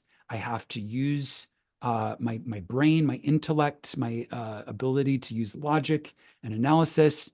If what I teach and like the process of teaching or like these conversations are like right brain, this is extremely left brain. Has to do with numbers, math, statistics, probabilities, like all this type of stuff that is like a whole other side of my being. Right. Also, what I love about it because it keeps me balanced. I think to like work that side as well as like the Mm, esoteric, mhm, Neville imagination side, right? So that it's part of how I balance that essence.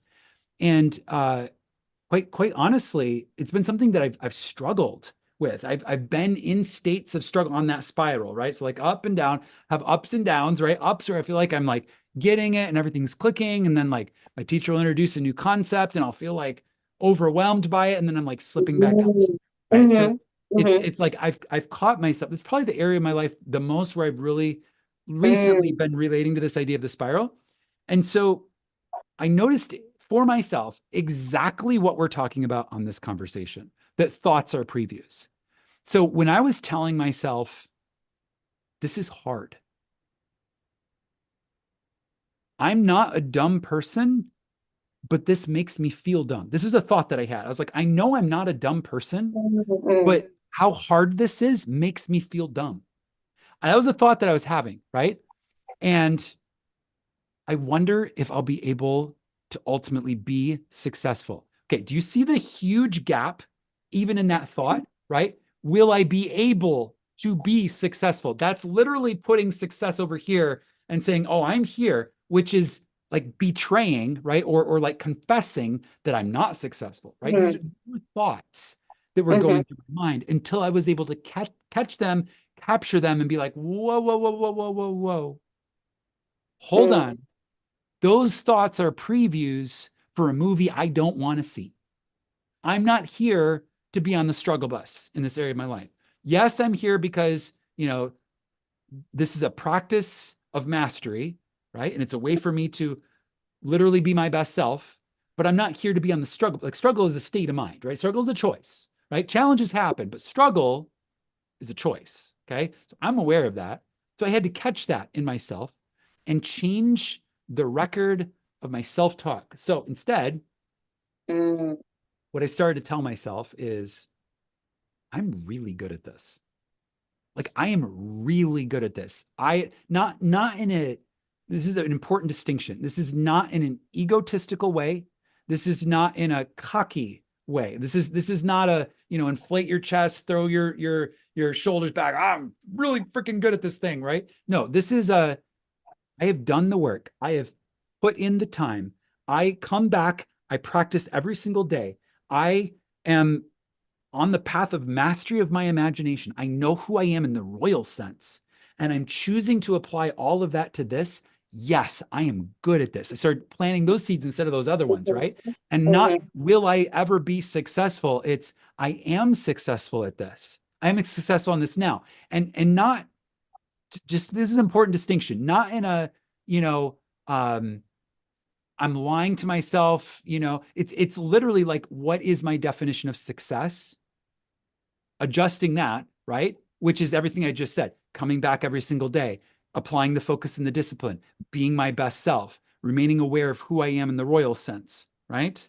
So, like, mhm, that to me is success. I'm like, yeah, I am successful. I'm really good at this. I am skillful. Like if Mhm. people only knew, and again, not in a cocky ego way, but like in a confident, competent, calm, Mhm. Yeah, knowing way. Like if people even knew how good I am at this, right? Like, and I'm not going to go tell people, but like I could show off, but I'm not going to because I don't yeah, need to. But that's love how good it. I am, right? Mhm. Like Mhm. when you go Mhm. to a club and like you're low key a professional dancer, like a professional Yeah, break dancer, right? yeah, With yeah, like, and you could entertain, the whatever, right? You could be on any stage in the world, but you're at a club and you're like, if these people even knew exactly. what I could do, but Yeah, you don't need to because that would be yeah, just ego demonstration. It's not a necessary. thousand. Display it's not necessary, right? You have that calm knowing of like, you know, like that. Those are the thoughts that I It's started beautiful. to feed. And guess what happened in my performance? Yeah, Up the spiral, right? such a good example. Because I think that's a really good example. Getting better at things. So I think like let's say your manifestation is getting better at something, getting good at something. That requires a journey, right? You're not it's usually not linear. But I really like what you said because the first indication for you to realize, okay, I'm not in the top of the spiral right now, is any feeling of doubt, fear, insecurity, anything that it feels like a bad feeling, like it feels bad, is a good starter to an indicator that you're on a spiral of some area of your life and you have a choice to be made of, okay, so in my current state right now, these are the thoughts that are popping up. Do I want to continue on this or do I want to rewrite this? And so I think it's an interesting way to organize or almost like start identifying the areas of your life that require a little attention.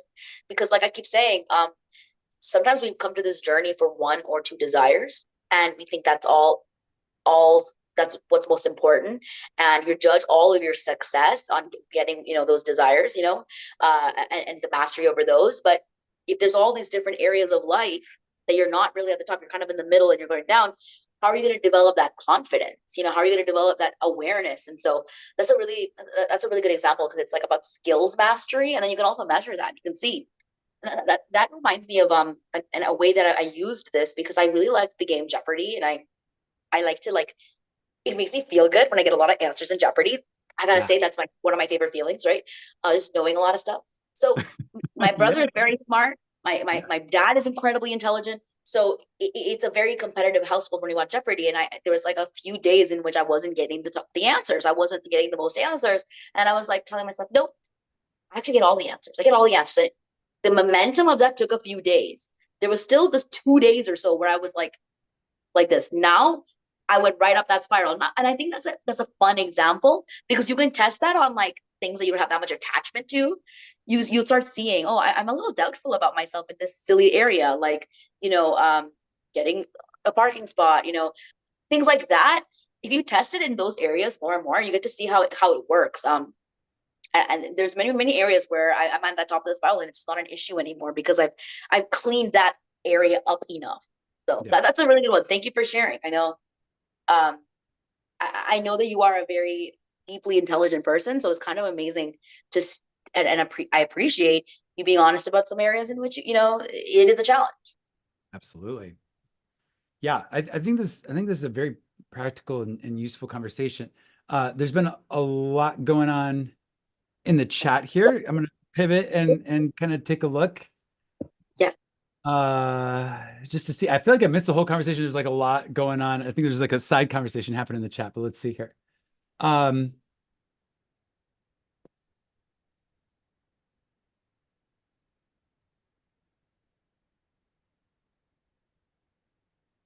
okay, so the last one we had was about the media question. We're going to continue. Uh, Future Me is a great app for those who like to log imaginal dreams, Imagineering. Great. Cool. Cool. Um,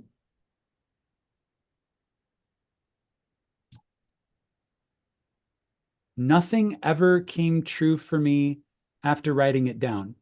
Two tacos. So it's just like daydreaming versus traveling in awareness to experience a scene, right? So it's like thinking of or thinking from. So it's not just writing it down.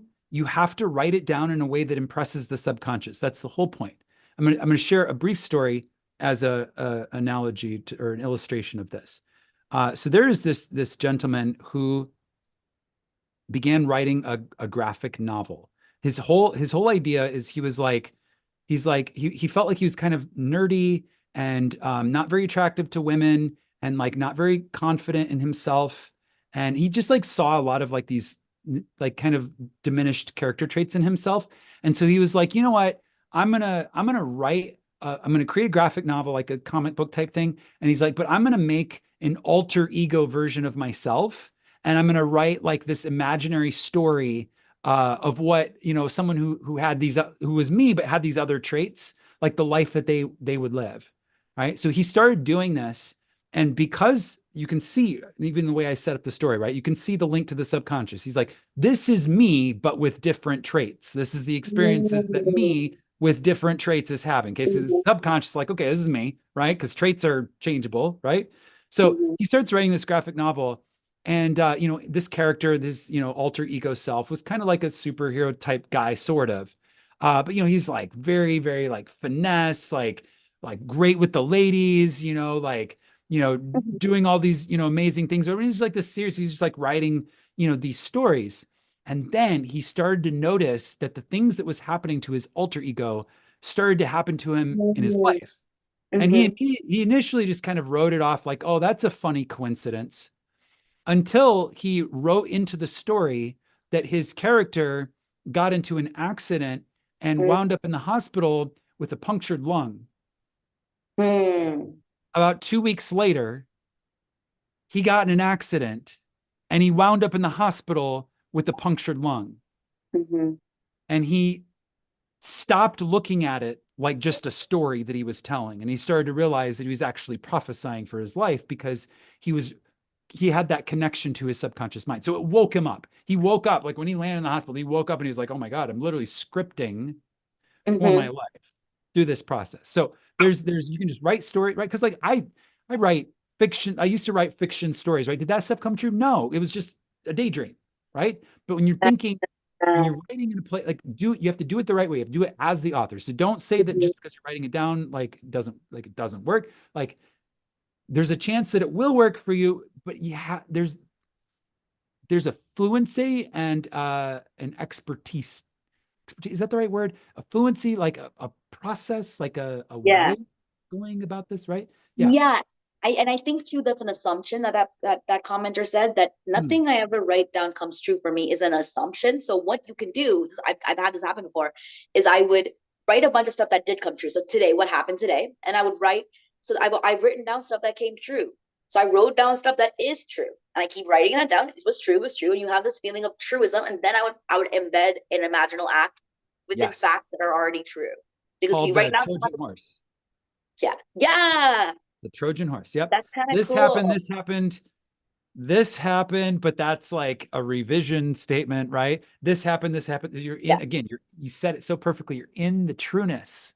Yeah. And then you're just like planting that seed, but you're embracing it with the trueness. Yes. I had that happen too for a while, where I was like, where I felt like it wasn't working, but I was giving that assumption power. We can do these things inadvertently and accidentally all the time, give up our power by saying just something like you just said. So one way I did it was I was writing down all the stuff that actually was true. Like my dad said this, and I got this, you know, I ate the sandwich today, and then I would add something that wasn't true. And it was a huge game changer for me. So try that. Yeah. Yeah. There's some techniques. That's what I was going for, not expertise. There's techniques for this. That's the word I was looking for. Cool. Continuing with the chat.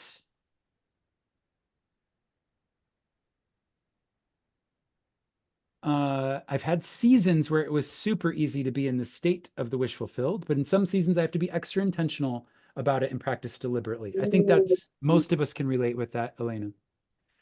Crystal Clear says, I practice every morning. I go straight to the bathroom when I wake up, but now I'm able to catch myself, be aware of the automatic thoughts, and immediately change those thoughts. Okay. It is possible to be a neutral observer, Mystic Vision says, but a lot of healing of old world of Caesar beliefs is needed in order to truly become neutral. That's probably the best way to say it, Mystic Vision. I think you nailed it. You can become truly neutral. and this is in relation to the media comment, right? You can literally become truly neutral where you are not moved, right? You're not moved, but you do have to let go, as you said, a lot of old world of Caesar beliefs and program. You have to deprogram in order to not be moved by the programs, right? So it's something that, this is where I'll use the word expertise. It is an expertise to get to that point. But for most of us, it's easier just to guard with passion the sanctity of our garden. Yeah, absolutely. Love that.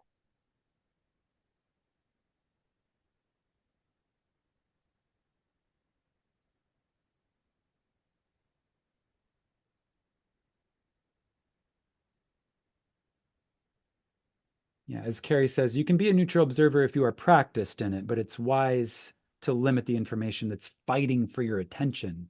So It going back absolutely to that, is. yeah, Yeah. totally. Going back to that garden metaphor. So the way I visualize this is that my eyes and my ears are like a garden hose, right? And so here's my garden, and wherever I'm pointing my eyes and my ears, that's where the water's going. So if I have weeds, right?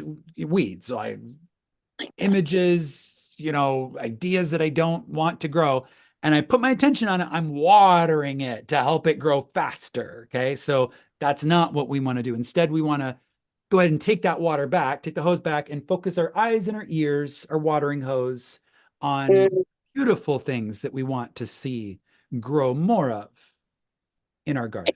It's true. And you know what I find is when I take space away from trying to observe it and make judgments of it, I have a better sense of that on like how that happened anyway. Like I almost have a better knowledge of it anyway. Like you're not really necessarily missing out by reading someone's written report or video report on something, because when you take your attention away from it and you come back to it, sometimes you have a better understanding of it anyway. Hopefully that makes sense. But Absolutely. Yeah. Okay. How do you deal with the fear that it won't happen because you've been disappointed before? I'm gonna let you take this one, Shweta. I really like the question. The heart is scared to trust in this case. It's an even bigger letdown. Yeah, go ahead with that one. Totally relate. I think that's a really important point. Two things that have come up for me because I went to the end on this and I was asking myself, I was asking myself on certain important things, is it even worth it to go to the end and then potentially face disappointment? And I went to the end of like, let me get an answer to this because I'm not able to like believe this. I'm not able to believe this right now. What came up for me was the analogy of a video game. So right now we're in character mode. When we're having that fear that you're talking about, where what if this doesn't happen? That is in character mode because Yes. what's happening there is you're seeing the circumstances, you're seeing the limitations, you're making some deductions, you're in the character mode. As the video game player, if something doesn't work out, how do you feel? Oh, like that sucks. Okay, next round. So that's your true self. In fact, that's another layer of your true self. It's not even the biggest absolute. That's just another version of you, the higher self version of you.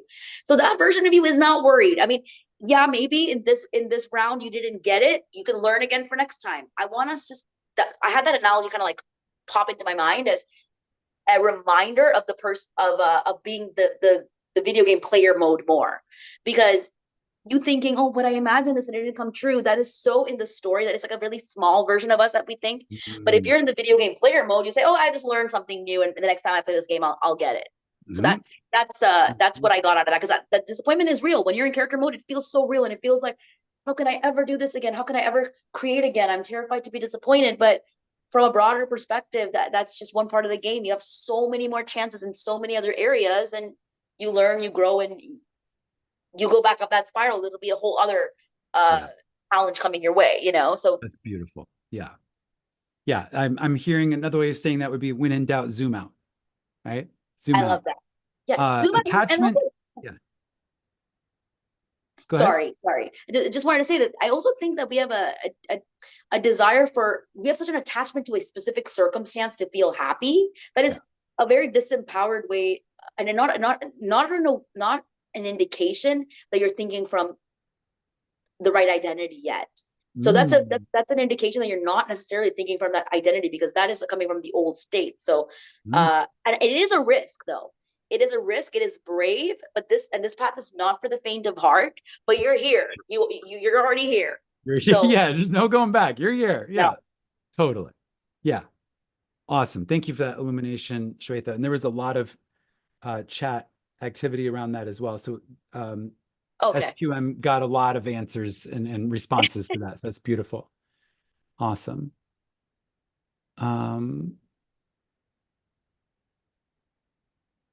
Continuing.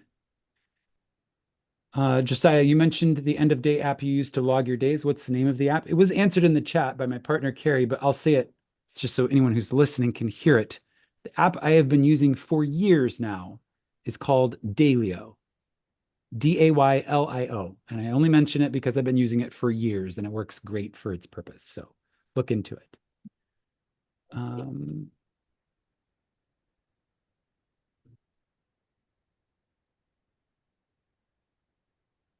Orlana says, that is the question I asked Josiah about money, going through the ups and downs, and sometimes having to go into savings. Yeah, so that's like, yeah, totally. Which I can relate to that too. I mean, I don't have a how do I say this? Like I have a income stream that ebbs and flows, right? So it's like sometimes it's like ebbing, sometimes it's flowing. So that's just like I think this idea of getting attached to it needing to show up a certain way, like you said, you need to do some identity work. I love that you like brought it back to that. You need to do some identity work. If you need it to show up a very specific way, you need to do some identity work because there's something that isn't quite mathing about the math. If that's the case, like if you can embody the state of being the author, then you can accept on some of it. There's like a level of acceptance of the ups and downs, and you don't. I guess what I'm trying to say is like it doesn't feel as bumpy. It's like there's a trust there. At least that's the place that I'm at with it right now. I trust. Yeah. And tapping into abundance, that feeling, because money is just a reflection of that abundance. Like it's just like a symbol of it, you know? Yeah. So finding areas where you are abundant, if that's just literally like having a really nice lawn, or having a lovely walk to work, Yes. or just like an abundance of good weather that week, you're gonna tap into that. You're gonna milk that for all it's worth. That kind of brings me up that spiral. All of a sudden, I'll get bringing up the spiral. Sources of money, yeah, random sources of money, and yeah. What's the easiest way to ascend the spiral on any topic? Easiest way to ascend the spiral is choosing a new reaction. If you know something has come up again and you have a pause and you choose a new reaction, you're not going backwards anymore. You're going upward.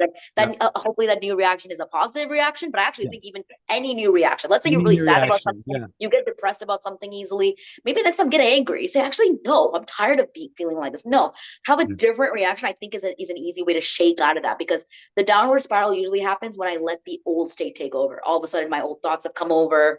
Maybe someone else's agenda, someone else's pendulum has taken over, and it's a surefire way. And guess what? I never have to try so hard to go down the spiral, so I don't have to try so hard to go up. I just need to choose something else, like get out of the like ensnarement of that downward place. Pattern interrupt. Yeah. Act differently. Do something different. Yes. Yeah, that's a fantastic one. I would add to that, usually if you want to do it in a positive way, usually some sort of feeling or reaction coming from a place of gratitude and appreciation, that's going to be the right direction. Like gratitude and appreciation is going to move you up the spiral. So that actually is the answer. I actually think that's what it is. Me and my mom do this all the time when we had some difficult things happen. When we've had health of my dogs, we've reversed so many things with the health of my dogs. And that's a whole other spiral story, I could tell you. We would go on walks and we would just do gratitude. I'm so grateful we have this. I'm so grateful. We would just go as many as we could before we did the imaginal act for my dog. We've done that for friends, in the hospital, like, when we want so many times we've used, and actually it feels like that. It sort of feels like going up the spiral, which I think totally, when you're grateful, it doesn't even have to be that topic, but it also kind of feels like, when you're, I don't know, like biking, I guess, or like something, like it's like building momentum. You're like Yeah, building all building this momentum. momentum. Mhm. It feels Mhm. you can almost feel the momentum, and you've like floated away from that crappy way of thinking. Totally. The Really, superpower. So brilliant so glad example. you brought that up. It is a superpower. Yeah, absolutely. Carrie and I do that too. We call them rampages. That's an Abraham Oh Hicks term, gratitude yeah, rampage, where we just go back and forth, take turns, like speaking gratitude and appreciation for like everything that's amazing. It's great. And like you said, you can feel the energy ascending. oh my God. Totally. And you know, I feel that's like a spiritual fu to the old state or something. Like Oh you're like, yeah. like, that's your heart. Like almost killing them with kindness almost to the old state. Like, oh Filling them with really? You wanna try to get me back? No, no, I'm so really grateful. Thank you. Thank you. Almost like thank you for the lesson. It's much more graceful than it's a graceful way to do it. So I yeah, love that. that's great. Fantastic. Let's see, where are we? Inner work is hard, Ramon says. It's not the breeze everyone thinks it is. Okay, so the first thing I'm going to say is I don't think anyone thinks inner work is a breeze. I've never heard anyone ever say that. But thinking that it's hard, there's a little bit of a box that you're putting on, because like when you say something's hard, you're gonna, it's a preview of becoming attraction, right? That it's going to be Mm, hard. This is what I'll say. It's a path of mastery. And what does the path of mastery require? It requires that we learn to be and to practice being our best selves. And that's what inner work is. It's mm, over time, consistently coming back to the craft of how can I upgrade myself, right? How like, and again, I think gratitude appreciation is a great part to like really launch that spiral, but it's like literally making little improvements, to your thought streams, right? yeah. Upgrading your thoughts, I just think it can feel hard, but another analogy that came up along with the video game analogy, where yeah. it was like a tap on the shoulder, like Shweta, by the time when you're gone from this reality, you will have realized how much of a game it is. The other metaphor that came up for me is, when a child is crying, like you took away its toy or something happened, and it's crying its eyes out, and it feels pain, but Right. as the adult, hey, you'll be fine. Like don't worry Yeah, about it. not a Uh, big. you have to remind yourself that there's many areas where our little inner child or like we're in that position. We don't know yet what we don't know, and we're feeling pain, we're feeling upset, and it feels so hard. But when you do it enough, you're like, oh, that wasn't so bad. So hard is such a subjective term. It's like as a kid, like something feels hard. No, I don't want to go to school. You know what I mean? Like it feels hard as a kid, but it'll eventually not feel that way. So I think we need to push through that. And I think I've been trying to make it more fun.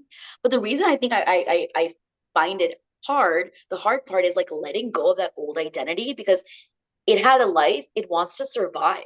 So, Neville called it like this metaphor where your old state can be like a chicken with its head cut off. So in the beginning, you cut Mhm. off the chicken's head. It's kind of a violent metaphor, and the chicken still wants to survive. Like it's still like running around, and like Yeah. you can see that in nature. Anything that you created wants to survive. So that can be at the beginning, but then once it's gone, I do find it's gone for good. You just have to make sure you're on that at the top of that spiral, and you keep a mental diet enough that it doesn't bring you back. But I usually find it gets easier. Fantastic. That was brilliant. Love it. Yes. 100%. Um, Carrie says you have to be courageous to face the stuff that inevitably comes up when you do inner work. So it's not for the faint of heart, but it is so, so worth it. Yes. Worth it. Wholeheartedly agree. Totally worth it. There is nothing more worth it than that. I feel, right? But I'm on this path, right? So other people, I don't know. But for me, there's nothing more worth it. Like that's literally what life is about for me. It's not, oh, I have this life and this is just something I do. It's like like this is literally what I do with my life. Like this is the whole point. So that's awesome. Attuning to life affirming definitions of success is important, Elena says. Absolutely. Another way of looking at hard, Elena says, is intentional, consistent, and thoughtful, not a waving of a magic wand necessarily. Can be, but not necessarily. Yeah. Mm-hmm. Yeah. The waving of the magic wand, the reason that would work because you've already done that inner work for that wand to be like a symbol of that, like, so I think, yeah, absolutely. And I feel like your audience always has all these gems and ways of putting things. I definitely learned from the chat today. Yes, the chat has been awesome. And I definitely did not call out all of your messages, but I did scan through them. You guys are amazing. Thank you to everybody who comes on these Neville and Chills. I see a couple new faces, but I also see a bunch of people that I recognize from other Neville and Chills. Amazing community of people that we have here, and you all are so loving and thoughtful, and the tone that you are speaking to each other in is just so respectful and beautiful and life affirming. And y'all are amazing. So thank you so much for that. Um, you know, I enjoy coming and having these kind of like Shweta, I love talking to you, right? This is great. And we would do this even if there wasn't an audience, right? We've had weeklies for a long time on and off. But coming to a chat like this and like just knowing that that's there and being interact with you all is Absolutely. just like so it just enriches this experience. So y'all are amazing. Thank you so much for that. Um, yeah, that gets us to the bottom of the chat. Any final thoughts, Shweta? Anything you'd like to leave us with?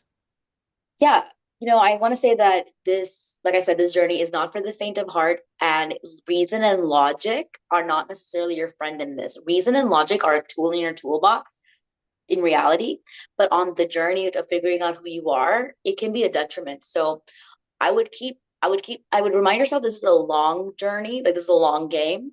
And if I don't understand something logically, I can go to the end and get the answer, but it's not a logical and reasonable game where one day I'll understand all of this intellectually. Where I really thought that's what it was going to be for a long time for me, that I would get it finally. And there is a lot of those puzzle pieces, and it's very satisfying for sure.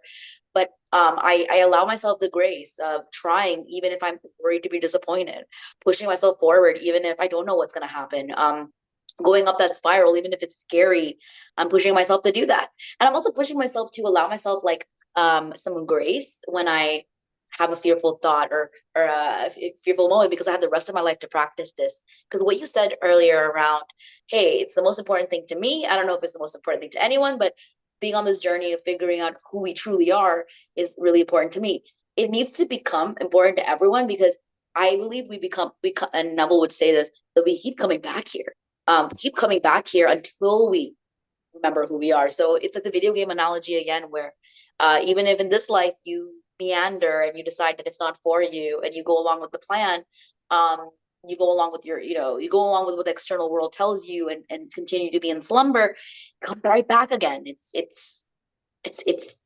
it's just not going to end. So I encourage anyone who's even in this path to continue, even when the going gets tough, even when things seem confusing to the mental space, because soon you're going to see it from the video game player's point of view, and you're like, oh, it all makes sense. And yeah, that would be what I wanted to leave you That's with. brilliant. Thank you so much for that, Shweta. I have something that ties right into that message that I saw. Actually, I pulled it from a YouTube community post from another channel. It says, topic of the day, rebirth. And this is the quote. It says, what you will remember in your next life depends on who you are and the level of awareness that you reach in this lifetime. I think Mm, that kind of puts it in perspective, right? Kind of puts it mhm. in perspective. Like what is it that we're doing here? And in Sunday Mystery School, I say that what we're studying in Sunday Mystery School isn't a life skill; it's an eternal life skill.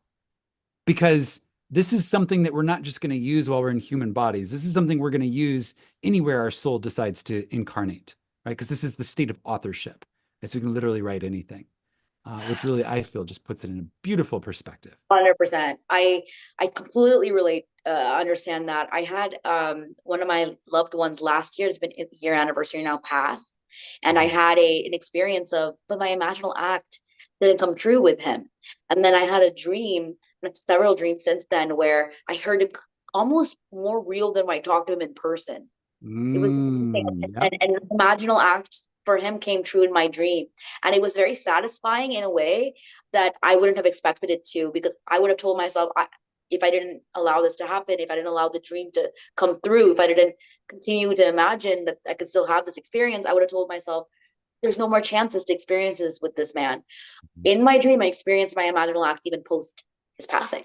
And he felt more real. I saw him in front of his lawn, and I heard his voice even more crystal clear than I could have in real life, where he was telling me the things I wanted to tell, and I gave him a hug, and it was so beautiful. So yeah, I completely hear you. I don't think it's just in this journey. Also, it's a legacy. Even if you don't have children, whoever you pass this on to, this is something that you're developing so you can help the rest of humanity.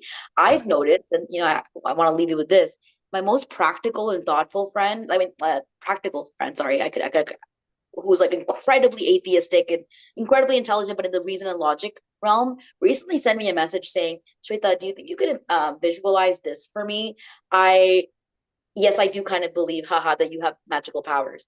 And I was staring at that message. I was like so shocked because if I'll be honest, I've never told her anything about this. I would never even go there because she wouldn't get it. So where did she pick that up from?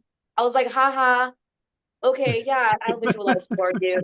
But I think once you start developing this and using this, it'll affect people in other ways where somehow their mind shifts and they're starting to see things.